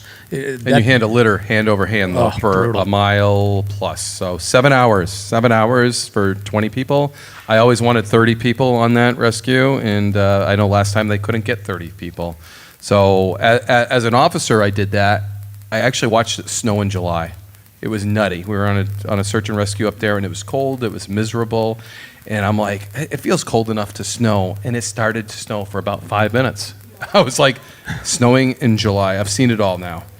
And yeah, we were soaking wet to the bone. And I remember we just cleared the boulder field, and here came about 15 fresh bodies. And I think we were all like so excited to see fresh people to help out with the carry out. Because we were exhausted. We've been doing it like 7 hours, hand over hand, in a downpour rain, in a snow, where I brought extra layers and I handed it out to everybody because it's July. No one carries, your extras in July. So I had like 2 extras and I'm handing them out. Yeah, it's crazy, and yeah, I think when I leave Massachusetts and go to New Hampshire, if I can get on the volunteer cruise, I will. But I probably will It's a quick ride. I'll have an event. Yeah, you get right on 93 and step on it. That's true. Drive like you're from Massachusetts. But exactly. So you talked a little bit about having to read people. So you played that out with Ty. When it comes to like hunters, I might have been wrong with Ty though. Yeah, he seems like a true. decent guy. Yeah, that's long-term. Did you see the pro tip with the cord? This is a professional right now. Oh yeah, I'm a rookie. Is it through the pinky? Yeah. All right. That's nice work. But so he's got it. Look at that. That's good. Cool. But I'm curious, having to read people. So right now it's hunting season. So I watch Northwoods Law, and I see these conservation officers, and they'll have these conversations with the hunters, and the hunters know that they're up to no good. The COs know that they're up to no good. But they have this back and forth dance that they play where it's like, all right, when are we finally going to get this guy to admit that they're lying? So can you talk a little bit about like how do you play the mind game with these poachers? Absolutely. And the more maturity you get as an officer, the better off it is. Yeah. Because in the beginning, you play cat and mouse a lot. You do this and that, and it's moving. When you get to be 20 years in, I get right in the guy's face and I say, I'm taking your truck. And I'm going to try to take your house because you used the spotlight from your house to shoot that deer on a pile of corn. I've never taken a house before, but I'm going to try because the law says I can take anything that is used to it. And believe me, I was really serious. I was going to try to take the guy's house. And he knew I was taking the truck then. It was like a brand new, decked out Chevy. And that was my truck that night. And all of a sudden he realized I was dead serious. And then the truth comes out. Okay, I did shoot it and I shot it under here. But I will tell him, I didn't tell him this, I'll tell you guys this. So when you seize a truck, it sounds like a great thing, and I did this as a young warden too. Seizing trucks makes you feel really cool. But guess what? GMC usually owns it, so you got to give it back. Which really sucks. But you don't have to give it back right away. You can make their life miserable. So, it's about a month and you get their truck back. But What about the other question I'm curious about is what about backcountry vehicles? So I feel like when you probably started, dirt bikes and those types of vehicles were the primary issue, but over the last 10, 15 years, like these side-by-side vehicles have given access to the backcountry to a lot of tourists that will rent these things, and there's a lot of locals that will be hauling around the backcountry. I'm assuming that from the time you started to the time you left, the dynamic around backcountry vehicles changed significantly as far as the level of enforcement? Oh, 100%. That between search and rescue and OHRV, off-highway recreational vehicle, that became our job really. And I got into the business to stop poaching, to preserve wildlife, and to stop the illegal activity. So it kind of changed. So being a North Country warden is all about OHRVs and search and rescue, and a little bit of hunting and a little bit of fishing. So it is definitely, the dynamics have changed. We have legal riding. We have a lot of rentals. We have a lot of accidents. It's almost like 10 o'clock on a Saturday. You can guarantee you're going to have an accident with an OHRV. And by 2 o'clock, you're going to probably have a search and rescue going. And it's a busy time of year. And we lack game wardens in the North Country. We really do for that. And it's me and Glenn Lucas. We were only 2 on that weekend. We had 2 search and rescues and an OHRV accident all at the same time for 2 guys. I said, I'll start handling the 2 search and rescues. You go to the ATV accidents. When you clear, you come get me. So I cleared 1 search and rescue because it wasn't that bad. And then we both ended up, after he finished up that, we both ended up on the search and rescue. But it's because of the volunteers I can do that. I can call out, Androscoggin Valley Search and Rescue Team and start these processes. If I was relying on officers, we would have held off on that search and rescue mission, which, people can die on that. And that was always my concern. I had a rule, my Sergeant Mark Ober that Ty mentioned, don't call me until the morning because I don't sleep at night. If you call me and tell me what's going on, and Kate Matrosova was an exception. When he called me at 11 o'clock that night, I'm like, what are you doing calling me? I'm not on till tomorrow. Don't call me. I'm not going to, But he's like, oh, this is really bad and we're going to have to do this. And I know, so all night long, my head's thinking of what I have to do. And I'm rolling out there at 3 in the morning because I can't sleep. So I might as well go out there and start the process and start getting things going. So. Yeah. Do you think there'll come a time when the Forest Service decides to specialize and say, like, we're just going to start a group that focuses on managing the backcountry vehicles, or is it just like the funding's not there at this point? Yeah. I love the guys that work for the Forest Service, but it's very rare we see them on search and rescue missions. Yeah. And I think they got their game warden law enforcement. I think that's what they're going to rely on because funding isn't there. So they're always going to be Swiss Army knives, basically. Exactly. I don't see it. I'd love that. I think that's a great idea. Mm-hmm. But I mean, we're talking about right now, in Tuckerman's, they're not going to be managing that until the end of May. They want to give it back to New Hampshire Fish and Game to manage all the search and rescues and not have that. So that's going to be devastating for us because we don't have the manpower to do all those rescues during that time frame, the broken legs, the this and that. If they give that back to us, because I don't know if a lot of you understand that the Cutler drainage is Forest Service until May 1st, and then Fish and Game takes it over. So they are responsible for the search and rescues that go on Tuckerman's till May 1st, and then it switches over to us. Well, there's a lot of activity, as you guys know, skiing up there, lots of broken legs. And then that will become our responsibility, and I don't think we can handle the volume. So just thinking about advice for young people, so we do get some young people that listen to the show. That's good. Occasionally, I think. What's the reality about a career as a conservation officer? Like, if you were going to give people advice around like the personality types that would be successful as a conservation officer, and the reality of the job as far as the financials, the time commitment, and just the lifestyle. A podcast host is a great start. Yeah, it doesn't pay that well. And we don't have an age limit, Mike, either. So, but no, it's a great opportunity to do work outdoors. I can't imagine being in office. Even when I was a lieutenant, I was kind of my own boss, so I'd work half a day in the office and then I'd go do whatever I wanted to or what activity was going on if I wasn't called from there. But for a young person getting into it that wants to be in the outdoors, it's awesome. You kind of have to be that type A personality. You have to be able to design your day, because if you're not designated to what you're going to do, you have to kind of facilitate what you're going to do and make up your own plans. So what that day looks like. You have your responsibilities of stocking fish, maybe it's turkey season, you're gonna go out patrol turkeys, and you gotta manage your day every day. So if you're not that type of person that's a self-starter, it's probably not a good fit for you. If you need someone to tell you to do something all the way, then you should go somewhere where they have to tell you everything. So maybe that's the Park Service or the Forest Service, but we're very independent. So if you're an independent person that loves the outdoors, I think it's a great career. What, besides Kate, I know you've talked about this, but what search and rescues that you've been involved with stand out the most for you? Oh, wow. I knew you were going to ask this question, Right. so I actually looked at it this morning because the one, I don't know if anybody's religious or not, but Peter Shintani was a very religious man, and he got lost in the fog on Mount Washington.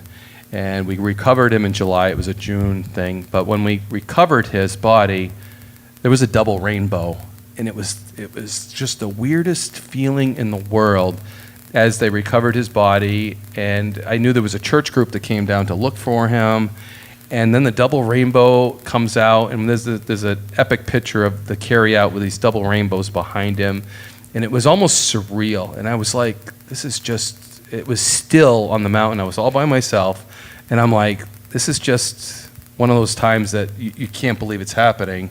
And I just, the whole God thing comes up, and I'm just like, being so religious, and then this double rainbow appears as the search and rescue's happening.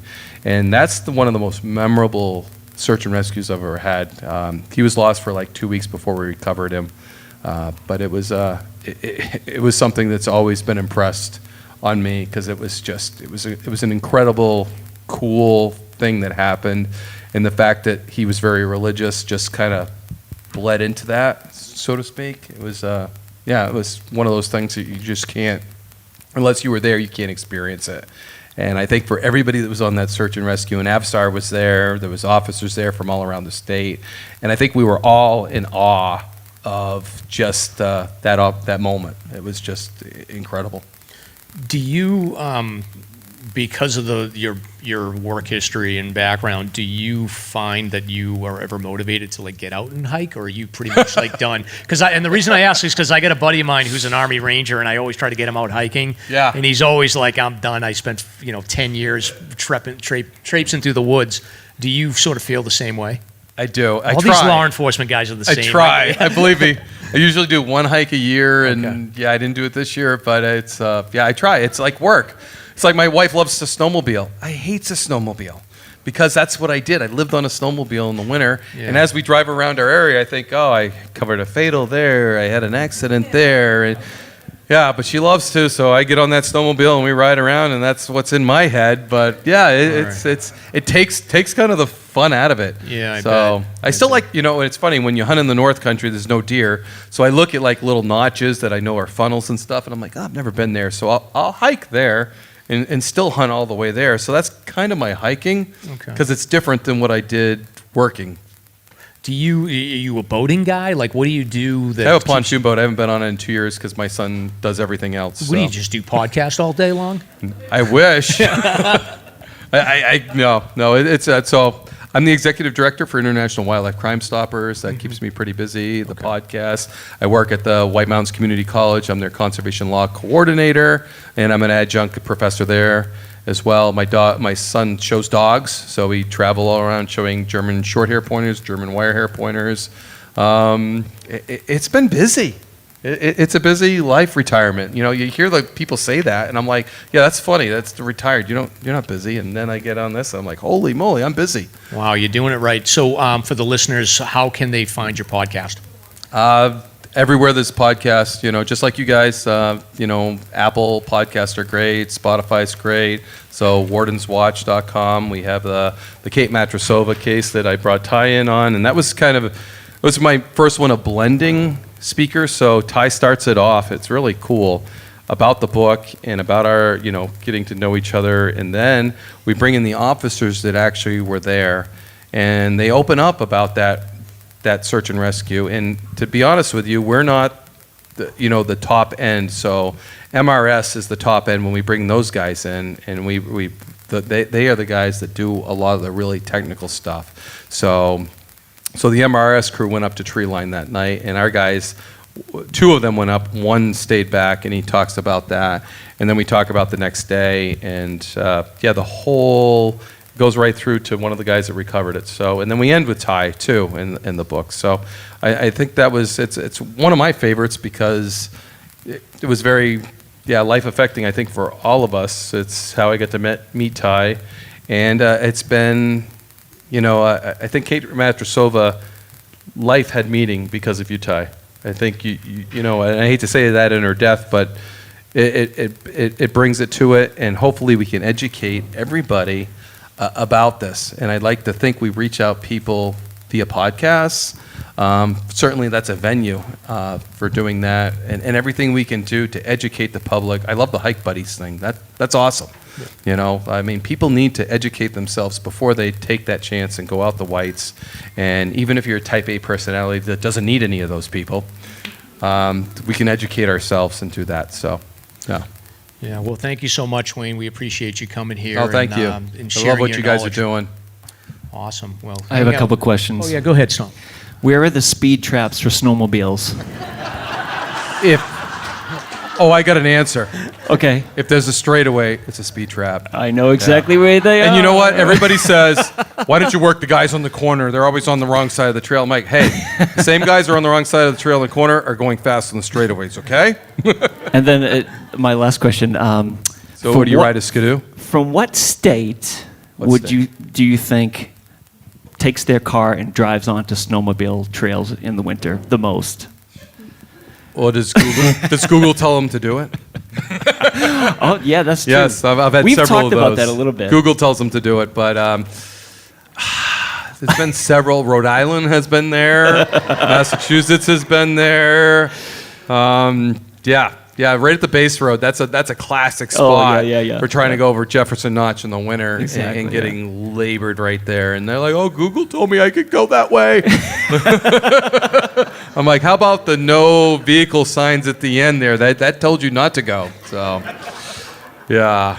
That's funny. Thanks for bringing snowmobiling into that. Yeah. Oh, absolutely. Yeah. 'Tis the season. Yeah, because if you're not search and rescue on the mountains, you're search and rescue on the snowmobiles. And some of the most horrific things I've seen are in snowmobiles because of the high impact, accidents you see. So, you see legs sticking out, and it's nasty. unbelievable. Mm-hmm. Do you want to stick around while we grill Ty? Oh, yeah, I'd love to. Maybe I can help. Yeah, you can definitely help. Jump in with some questions. There you go. So Ty, welcome back. Thank you. Good to be here. What have you been up to lately? Work, family, little writing. Boring. Yeah, sorry. Boy, wow. Well, with the writing, do you have anything? So you've been working on something, or are you taking a pause at this point? Yeah. So I'm working on I am in a pause, but I am working on another story out of the White Mountains. It's focused on Mount Washington, Huntington Ravine in winter, and it's an older story, and it involves the only time in our state's history when a rescuer perished during a rescue. Albert Dow, who was with another teammate searching the Lionhead area when they were swept in an avalanche. And so that should be coming out in 2024. Oh, wow. We'll be excited to hear that. So I've been thinking a lot about this, and Wayne touched on this a little bit. We touched on this a little bit with Wayne, but like that sort of inner sense of being able to know when it's time to turn around. Like I actually had that on Adams a couple of weeks ago. It was just, I wasn't feeling it. We took a little bit of a risk going down a trail, and then we were going to go back up, and we decided to just turn it around. But I think the only reason I would have known to do that is I've been on those trails before. I knew what the conditions were up above tree line, so I was able to just say, like, look, this isn't the day. But I think an inexperienced person that hadn't been in that terrain wouldn't know. Is there anything we can do to limit that as from an education perspective, or is it just the reality that inexperienced people are going to get themselves in trouble? Yeah, I get a lot of questions around, hey, do you think we should just shut the mountains down or make it more restrictive for people to access them, which I don't believe in that. And what I try to remind people is if you go back to what I think is the foundational book about accidents in the White Mountains, and that's Not Without Peril, Nicholas Howe is writing about 150 years worth of peril in the White Mountains. And I think it's going to continue happening. I don't think it's something that can be eliminated because as long as we have human beings going into complex, unpredictable environments, whether it's in the mountains or sometimes the workplace or whatever it might be, there's going to be trouble. And I do believe the mountain should be accessible. I think personal responsibility is a really important part of that. But there's so much going on now with hiking buddies. With this podcast, Wayne hits on search and rescue quite often.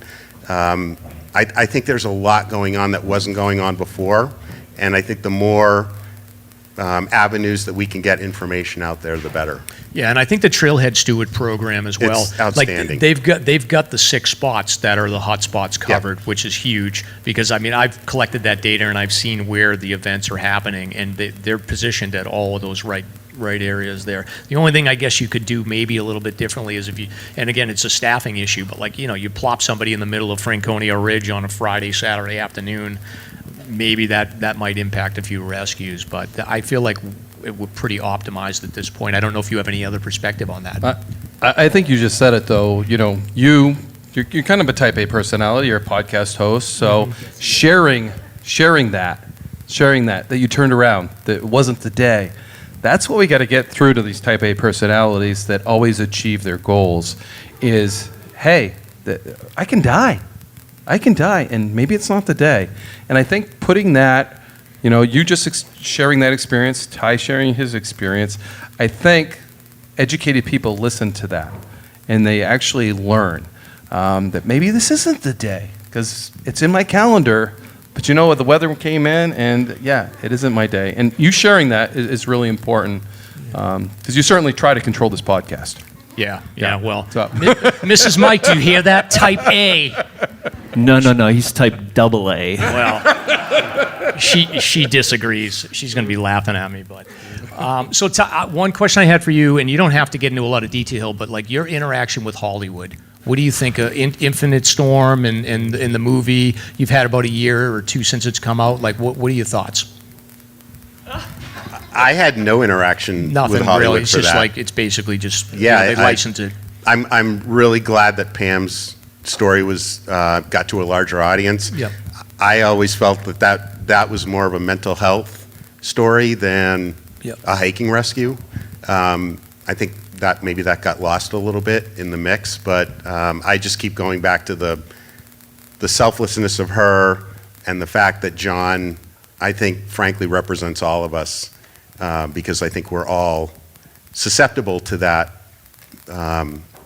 That situation in our lives. Yeah, and I think about that a lot with young people and the attachment that we have to these little glass squares here. And I do think that one of the benefits of hiking and outdoor activity, especially for young people, is to get them away from all the doom that's available in these things here. So the more you can highlight outdoor activity and hiking and mental health awareness, the better.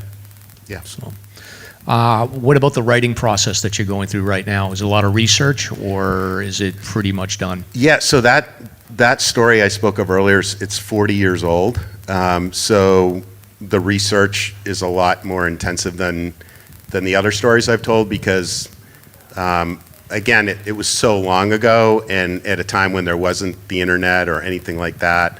But I think, fortunately, for many reasons, many of the people who were involved in that tragedy are still with us.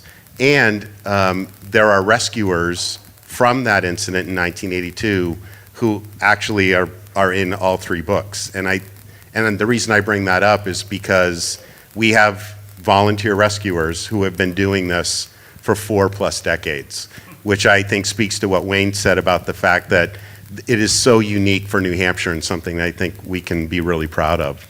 and thankful for. Yeah, I'm curious about that early 1980s period because one of the cases that we've highlighted on the show was the case of Michael Miller, who's been missing on Franconia Ridge since I think 1983. So there were really two the rescue you're talking about, and then I think Michael Miller's rescue was about a 7-day effort, and they ended up taking like volunteer. They didn't have the volunteer search and rescue teams, but I think around that time period was where they started to realize that like these big rescues can happen and that we may need more firepower. Did you do any research in the sort of the evolution of how search and rescue happened around the early 80s? Yeah, and I think one of the reasons I was drawn to this, for many reasons, but this was the watershed moment, and I think Wayne can talk about this more than I can, because I think as a search manager, Albert's loss factors into a lot of the decision making that happens, because it's all about not putting the rescuers at risk and creating a second incident. But that was really the watershed moment for search and rescue, and what you see today is due in large part to what happened 40 years ago. And so to kind of connect the dots back from the Kate Matrosova book to James and the rescue of James Osborne on Franconia Ridge, to that, you're going to kind of get a sense of how all that, what happened in 82, has had a real impact on how effective search and rescue is today. Wow, I can't wait to read the book. Next year, you said?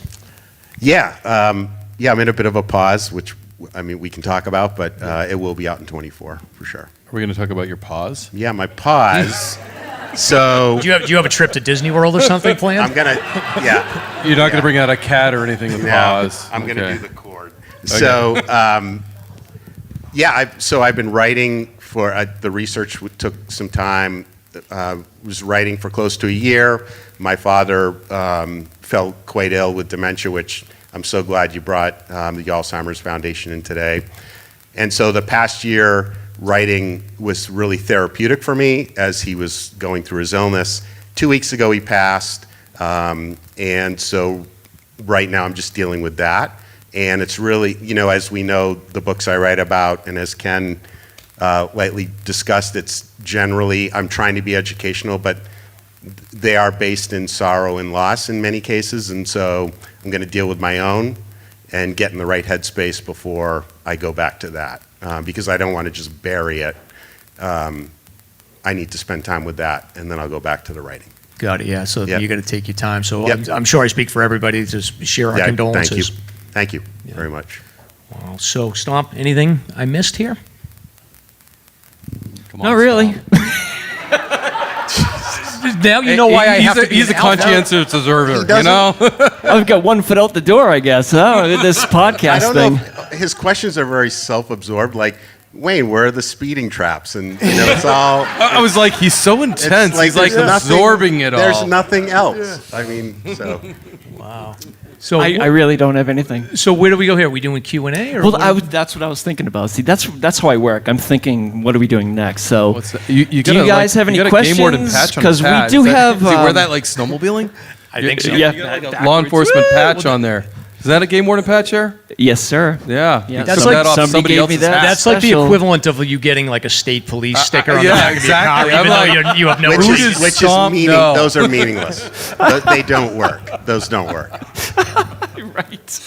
So it's your call. We do have a couple search and rescue stories, but honestly, if there's enough questions, we can set up a mic and do that instead, I think. Yeah. Let's do it. All right, let's do it. Come on up if you have a question.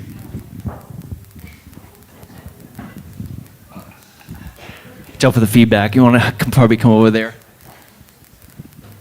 So I have a question about search and rescue. There were a couple of episodes on Northwoods Law where people disappeared in the woods for a really long period of time. One guy for 6 days in the Pemmy, another kid for 3 days on some other mountain. I don't understand how it's possible to just survive for 6 days with no gear. What do you make of these extended disappearances? Yeah, interesting question. Because we don't like looking for people for very long, to be honest with you. So if there's an extended one, there's usually a political reason. So, the senator from Massachusetts called our governor or something like that. So 3 days is usually, to be honest with you, 3 days of intense looking is what you'll see.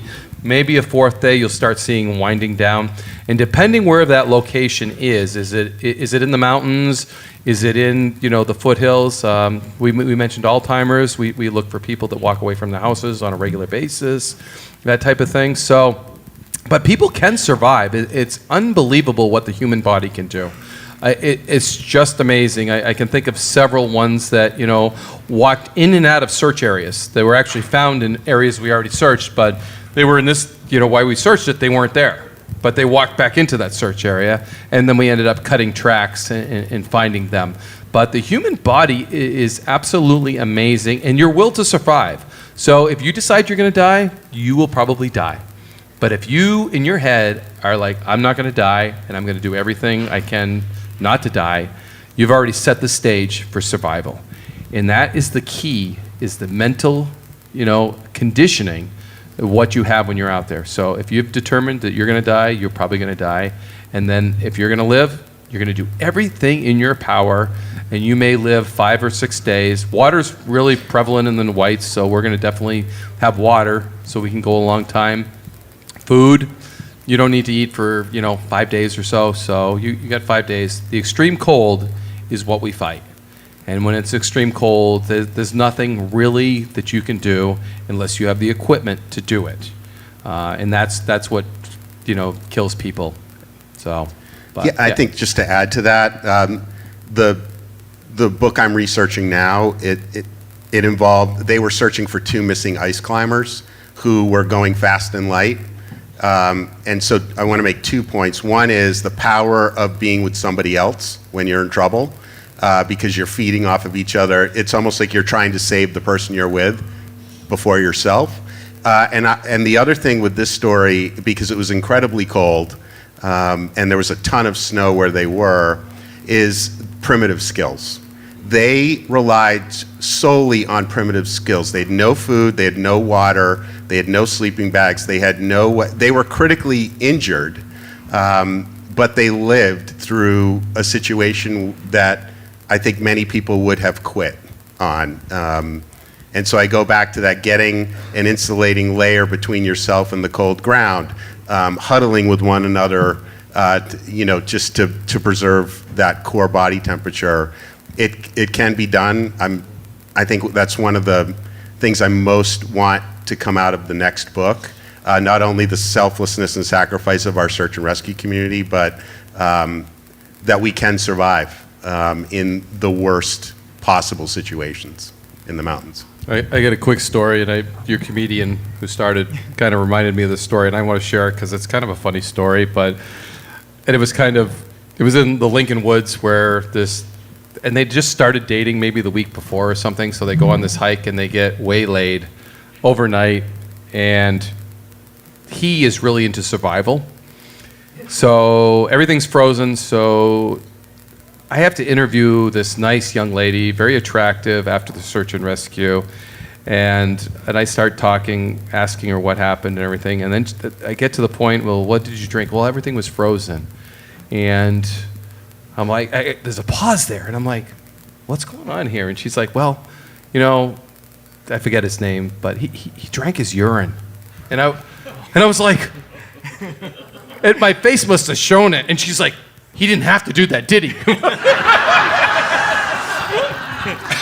And I said, I certainly would have if one night out. I think I could have survived without doing that. So at the end of the search and rescue, it was very, very clear she was very uncomfortable with him and was in a hurry to get home so she could grab her own car and separate. So, but all the talk about the other stuff, I was like, that reminds me of that. I was a trainee then, so, but wow. But the will to survive. He really wanted to survive that one night out, and thank you. Yeah, I'm sorry. Something serious is something funny. That's worse than Anybody else? Mrs. Mike's first date. Can I just say, Ty, I had an opportunity and pleasure, honor to sit through your morning after report with the Henry Valley Search and Rescue Team about Kate. And with your conversation, that's what struck me out of your hour talk was she hadn't had a drop to drink because all her water was frozen. It never dawned on me. That stuck with me forever. And, you know, you talk about water and you talk about cold conditions, and that's what, you know, that really hit me, that thought, among a lot of other things. And you're on the PEMI team? Nobody kicked me off. Ah, well, but thank you for volunteering. Wait a minute, come up here. We have to hear this story. Any other questions? Do you want to come up? It's a little easier for everybody to hear, and you'll be famous next Friday.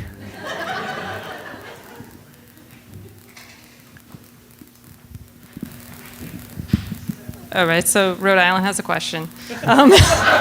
Great. Sit down immediately. I didn't say anything. I said nothing about Rhode Island, but just...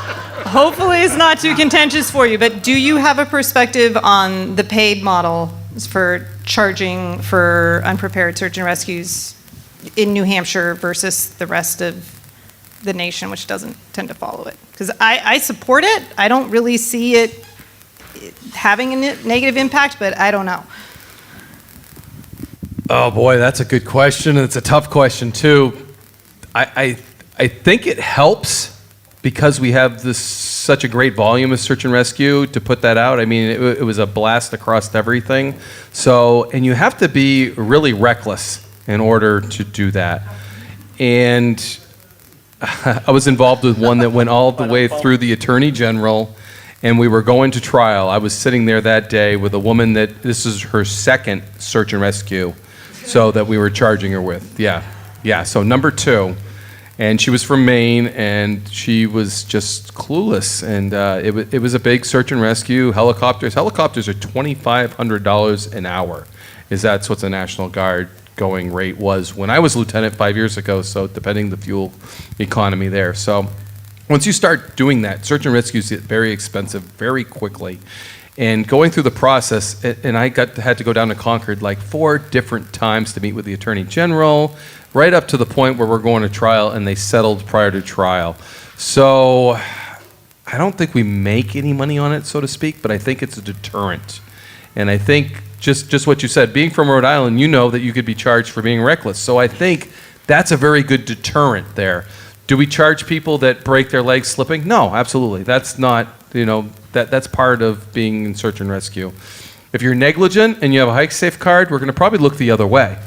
But when you're reckless and it's your second search and rescue, we're going to charge you, and I'll tell you, our colonel is pretty adamant about charging people that are reckless. And when that borders that negligent reckless, he'll say, charge them, we'll let the chips fall where they may. Another funny story, search and rescue, was a guy that was lost on Mount Washington winter time, and he was actually at the Mount Washington Hotel. So I had called there to find out. We had a helicopter up and everything. He was a professor down at BU. A really nice guy. So as I walk up to the Mount Washington, he's having a coffee sitting in the foyer, and I sit down and I start questioning him, and we start talking and chatting. And all of a sudden, he understands that, oh, this is serious. I could get charged for this search and rescue. And that's the question he asked, how much does a helicopter cost, And I said, about $2,500 an hour. I goes, and he's like, and his breathing changed too. And he's like, he's taking deep breaths, and he goes, so how long was that helicopter up looking for me? And I'm like, well, they got to fly from Concord. That's 30 minutes, so 30 minutes back, that's an hour. They've been up about 3 hours, so they refueled once. And yeah, and he's like, oh my. So, and I will say his intentions were great, because when he got to the Mount Washington, he messaged his wife, but he never signed on to the Mount Washington Wi-Fi. Wi-Fi, thank you. For the Wi-Fi, so it never went through. So he showed me on his phone his message to his wife, which probably was his saving grace. But he also made a donation, a pretty good donation actually, when he figured out what the cost was and what the cost he could be paying. But just to see that professor's change in attitude as we're talking, and all of a sudden it comes over that he could get charged for the search and rescue, the guy went white. Totally white, and he was like, and then he starts to try to, because he was very deductive. He wanted to know what this is going to, how much does a helicopter cost? How many people do you have looking for me? And he's trying to figure it out, and he's figuring it out. And it's like, So this is around $10,000 so far. I said, yep, about $10,000, I'm guessing. So, and he's like, wow. So, but a great individual, and he tried to do the right thing. He texted his wife. He just wasn't signed on to the Wi-Fi, so it didn't go anywhere. But yes, so I think it's a really good deterrent, and we made nationwide news on that. So, because we're the only one that does it, and even in Rhode Island, you heard about it. So, no, I think it's worthwhile. Yeah, I think it's certainly a deterrent for the folks that invest in the Hike Safe program and follow the 10 essentials. I think that's a group that has an awareness around it. How many of you are likely going to speed when you drive home? Honestly. Okay, so there are people that show up that they're still going, even though there's that deterrence of a fine, just like with a speeding ticket, we're still going to have people arrive in the mountains that are undeterred by the possibility of being penalized. So. Good analogy. Hmm? No, no, it shouldn't. It shouldn't. I don't think it ever has. It may empower you to do your own search and rescue, which we encourage. So, because like I said, before cell phones, people were search and rescue. And it's amazing when I would make that cell phone call and say, hey, it's going to be 2 or 3 hours before the first rescuer gets on scene. And they're like, 2 or 3 hours? And I'm like, yeah, we got to hike up to you. We got, they're busy, they're doing this, so they got to drive there, they got to get the equipment, and they got to hike up to you. 2 hours is probably a good response time. And then all of a sudden we're like, well, maybe I can make it. I'm like, why don't you try to make it, and we'll start the process. And some of them made it out. One lady hiked out with a broken leg. Should I have encouraged her to do that? I don't know. She was a tough woman. So she called me up and said, yeah, I got it x-rayed, it was broken. I'm like, wow. I said, good for you for hiking out on a broken leg. So, but it's so much easier to hike out than it is to carry out, let's face it. So broken leg or not broken leg, if you can't do it, you know it. I had a broken leg, I walked on it, and I'll tell you what, I knew when I couldn't. I was like, ooh, this is bad. So, so self-rescuing is huge. So that's why we carry our equipment in your packs, and you hopefully have your hiking buddy or hiking buddies, and work with that. Yeah, I hike by myself too, so I get it. So yeah, he's giving me that evil look, I know. So don't worry about it. I hike by myself all the time too. So. Any other questions? So I have just an observation about the alternatives, kind of follow on her question. So I've been out in California hiking, and in the winter they actually have signs that it's against the law to hike where there's snow in certain parts of California. So I guess that would be the alternative that you want to avoid, is just prohibiting hiking where there is snow. Live free or die. Right. So live free or die, you want to preserve that. One thing they did have, which we used at a certain point, was they do have these little stations, metal stations with like bottled water and cans of food. So they do have that. I don't know if you've ever thought about having just I hope that never happens. Okay. Okay. But I do think people should know that that's the alternative. We brought our spikes. We were out in California, and it would be against the law where we were in Palm Springs to hike in the snowy part. So, I think it's better, much better here that you're able to do that responsibly. Thank you. Anybody else? Come on over. Hi there. You can always tell us who you are, too. Well, he looks like he might make a good game warden. I'm John. I'm actually from Connecticut. That didn't get mentioned earlier, but maybe anyway, not. Just that this is more along the lines of a search and rescue question. So I didn't know if you thought of any areas where you constantly have to save people with broken limbs, if there was any chance that some type of man-made, whether it be a piece of rebar in a rock. I was recently in New York at Breakneck Ridge, and one of the locals said, we don't have stuff like that here, take the thrill out of it. And there was a 400-foot drop straight down, and you have a 30-foot walkway to go across, and it was on a little bit of an angle, but it's literally straight down, so I don't know if you saw any injuries where you would think that, maybe I should contact the AMC or... It's been suggested for Huntington Ravine and it's more of a guide, because sometimes people get off of the head wall there, and they end up stranded because they're not on the trail anymore. So more of a guide than a link, I think, for that. But that's the only place, and it's very difficult to do anything in the national forest. I mean, to get those signs, it was an act of God. But I was very persistent, so I got my way eventually, but it took a long time, and they knew I wasn't going away. So, yeah. I think this does come up a lot where there are areas of the White Mountains that have higher frequencies of accidents and trouble than others. But I think what we need to remember is that it's unpredictable in general, and it's not necessarily the location, it's the decisions that are made that sometimes even before you arrive at that spot. I think that can contribute to the trouble that folks run into that cause Wayne and the volunteers to come out to assist with. So I think there's just, yes, there are those spots that we could sign or put up equipment or warnings or things like that, but again, I think just with the nature of the terrain here and the unpredictability of the weather, you'd have signs everywhere because there's the potential anywhere. A lot of it has to do with us and what we choose to do. And I totally agree. And the guy that we rescued in Huntington Ravine actually read that sign, and continued on. So that made me feel good, though. Yeah. Because I'm not a sign guy either. Because we'd all have our signs, Here's my sign. Here's Ty's sign. So, and I'm not a big sign guy either. I like the woods to be natural as much as possible, and even being in the national parks where they like, this is a rock, this is a red rock. This is, it gets old very quick. I like to figure that out myself. I'm a live free or die guy. So. I have an interesting question for you, Wayne. Oh boy. Oh, you bet. What's your take on feeding gray jays? There may be a picture or two out there of me feeding gray jays. Oh, jeez. It's cool, let's face it.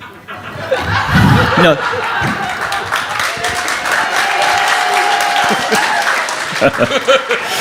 There is discussion about how it butts heads with leave no trace and just good stewardship and everything else, and you're giving these little guys processed foods. Are you trying to make me feel guilty? No.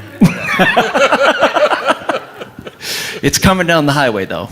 This is a premonition. Yeah, and we had a little pine marten on top of the Dixville Peaks there. Yeah. It was the fattest pine marten you've ever seen in the world. The snowmobile would drive up and that pine marten would come running out. Oh, that's beautiful. And it just depended what everybody had, and yeah, he was a chuggy little thing, but he was cute too. So it's a human nature, to get that gray jay to sit on your hand and whack away, and it's pretty cool. It is. So, and I guess the biologist would say that's unnatural. I know, but we're human. We like that connection. So we should have a wildlife connection somehow, some way. Can't take all the fun out of it. Oh, there you go. There's the answer on the gray jays. I know, that's the unofficial. It's the unofficial one. The other one is don't do it. So we have time. Any other questions? Anybody? Everybody's good. So, Steven, come on over. Right. Mr. Reklis Steve. Do a good job here, Steve. Yeah, so this will either be a great way to kind of wrap things up, or it might be a total technical flop. I wanted to know, Stomp, if there's a way to record your crowd here applauding and replace the canned applause that you use often on the podcast.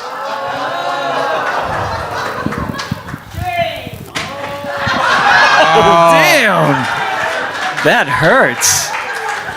Hey, I feel like I'm on a Kill Tony episode now. Quickly, while Steven's up here, just wanted to remind people the purpose of Full Conditions is to support search and rescue. That was the genesis of the beer in the first place, and it's all about the New Hampshire Outdoor Council, which is a 501c3 nonprofit that supports search and rescue throughout New Hampshire and allows them to do all the good work they do by donating equipment, sending them to technical training, providing training around post-traumatic stress, because they are first responders in the wilderness who see bad things in beautiful places, and that's the kind of thing that you're supporting tonight. So, Stephen and Reklis, thank you very much. Too. Yeah.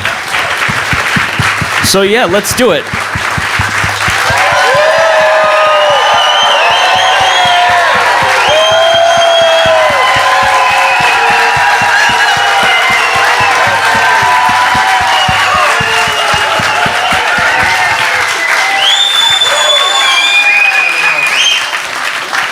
Wow, great idea, Steve. That was killer. You'll have All a right. live audience for the rest of the podcast. I mean, No kidding, right? Wow. So, want to do thank yous? Well, I just appreciate it. I get so much anxiety with the idea of doing these live shows. Honestly, like I get super nervous, and when you're in the moment and you start, it's fine. But I just get super nervous. So like that applause type A right there, personality. like yeah, like I'm not gonna cry. I'm not gonna be a big baby, but I got a little choked up there. So thank you so much, and it's great. It's great that my family can be here to witness this too. So Mike, that's why I signed you up for the race this morning, just to distract you for a little bit. Yeah, So no, a I race and then a live show. Why not? But thank you so much for everyone coming here. I can't believe anybody even wants to listen to us. So it's great. All right. So I guess this is a wrap. Now, wait a second. I want everybody to sign up for the Wardens Watch podcast, too, because Of these course. guys know, followers is the only way that you survive. Excellent. Thank you, sir. Yeah. So, and we have decals up here. Like, get the little decals. I ran out of the big ones, but grab a little one, put on your water bottle, tell your friends about it, and just hit that little plus sign, because for these guys, too, if you're following them, it's like a bean count. So we look at our stats all the time. And podcasting is hard work, believe it or not. It's a lot of work, and especially when you have your own schedule and you're trying to put things out. And it's my hat's off to these guys, because education is the way we're going to reach a lot of people. And there's a lot of young or educated people or non-educated people listening to the podcast. It's so much of a variety. It just blows my mind when I have people say that listen to my podcast. And I'm like, really? So, but thank you. I appreciate it. It's been an honor, actually. And Ty, how do we get a hold of you online? I have Instagram. I don't post generally, but fullconditionsnh.com is my website. You can email me through there.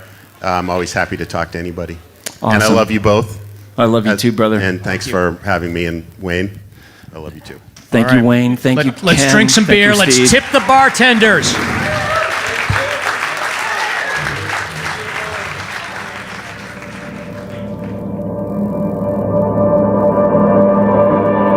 Thank you for listening. If you enjoyed the show, you can subscribe on Apple Podcasts, Spotify, Podbean, YouTube, or wherever you listen to podcasts. If you want to learn more about the topics covered in today's show, please check out the show notes and safety information at SLASRPodcast.com. That's SLASR podcast.com. You can also follow the show on Facebook and Instagram. We hope you'll join us next week for another great show. Until then, on behalf of Mike and Stomp, get out there and crush some mega peaks. Now covered in scratches, blisters, and bug bites, Chris Staff wanted to complete his most challenging day hike ever. Fish and Game officers say the hiker from Florida activated an emergency beacon yesterday morning. He was hiking along the Appalachian Trail when the weather started to get worse. Officials say the snow was piled up to 3 feet in some spots, and there was a wind chill of -1 degree. And there's 3 words to describe this race. Do we all know what they are? Here's Lieutenant James Nealon, New Hampshire Fish and Game. Lieutenant, thanks for being with us today. Thanks for having me. What are some of the most common mistakes you see people make when they're heading out on the trails to hike here in New Hampshire? It seems to me the most common is being unprepared, and I think if they just simply visited hikesafe.com and got a list of the 10 essential items and had those in their packs, they probably would have no need to ever call us at all.